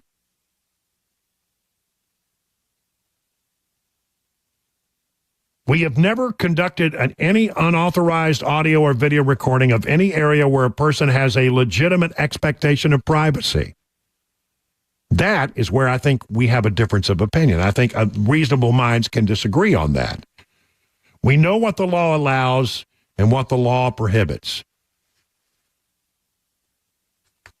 Investigators further found that Funk directed office personnel to conduct office surveillance of a former assistant district attorney without their knowledge, reassigned the ADA from criminal court team, and later received a questionable campaign donation from the ADA.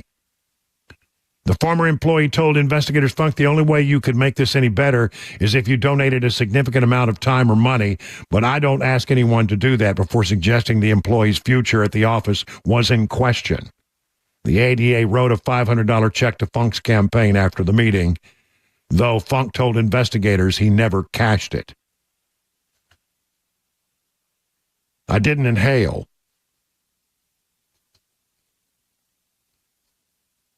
Investigators say Funk acknowledged he had directed the surveillance, but he said it was necessary due to an alleged mismanagement of the former ADA's working hours. Look, Glenn Funk can make this case that there's no expectation of privacy, and I don't know if he's legally right or not. But there's a difference between sometimes what is legal and what is ethical.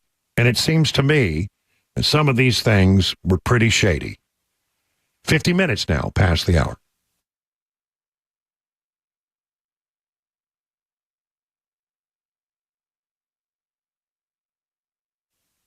Let the team at Restoration Wellness help you achieve your health goals. Restoration Wellness and Med Spa is a leader in weight loss management in Wilson County. Call the Restoration Wellness team today at 615-470-8124 or visit them at their website, restorationwellnessmedspa.com, to book a consultation today. Now, you're going to meet my friends Carly and Jamie, who will take great care of you like you're one of the family.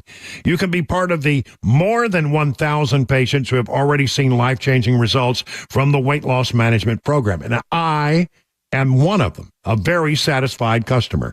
Gain your confidence back. Weight loss can increase your energy levels, improve your quality of sleep, enhance your overall health. Customized treatment plans, not a one-size-fits-all plan. Restoration Wellness considers your unique needs, your lifestyle, and your goals. So if your goal is to lose stubborn body fat or maybe just improve your overall health, Restoration Wellness has a solution for you.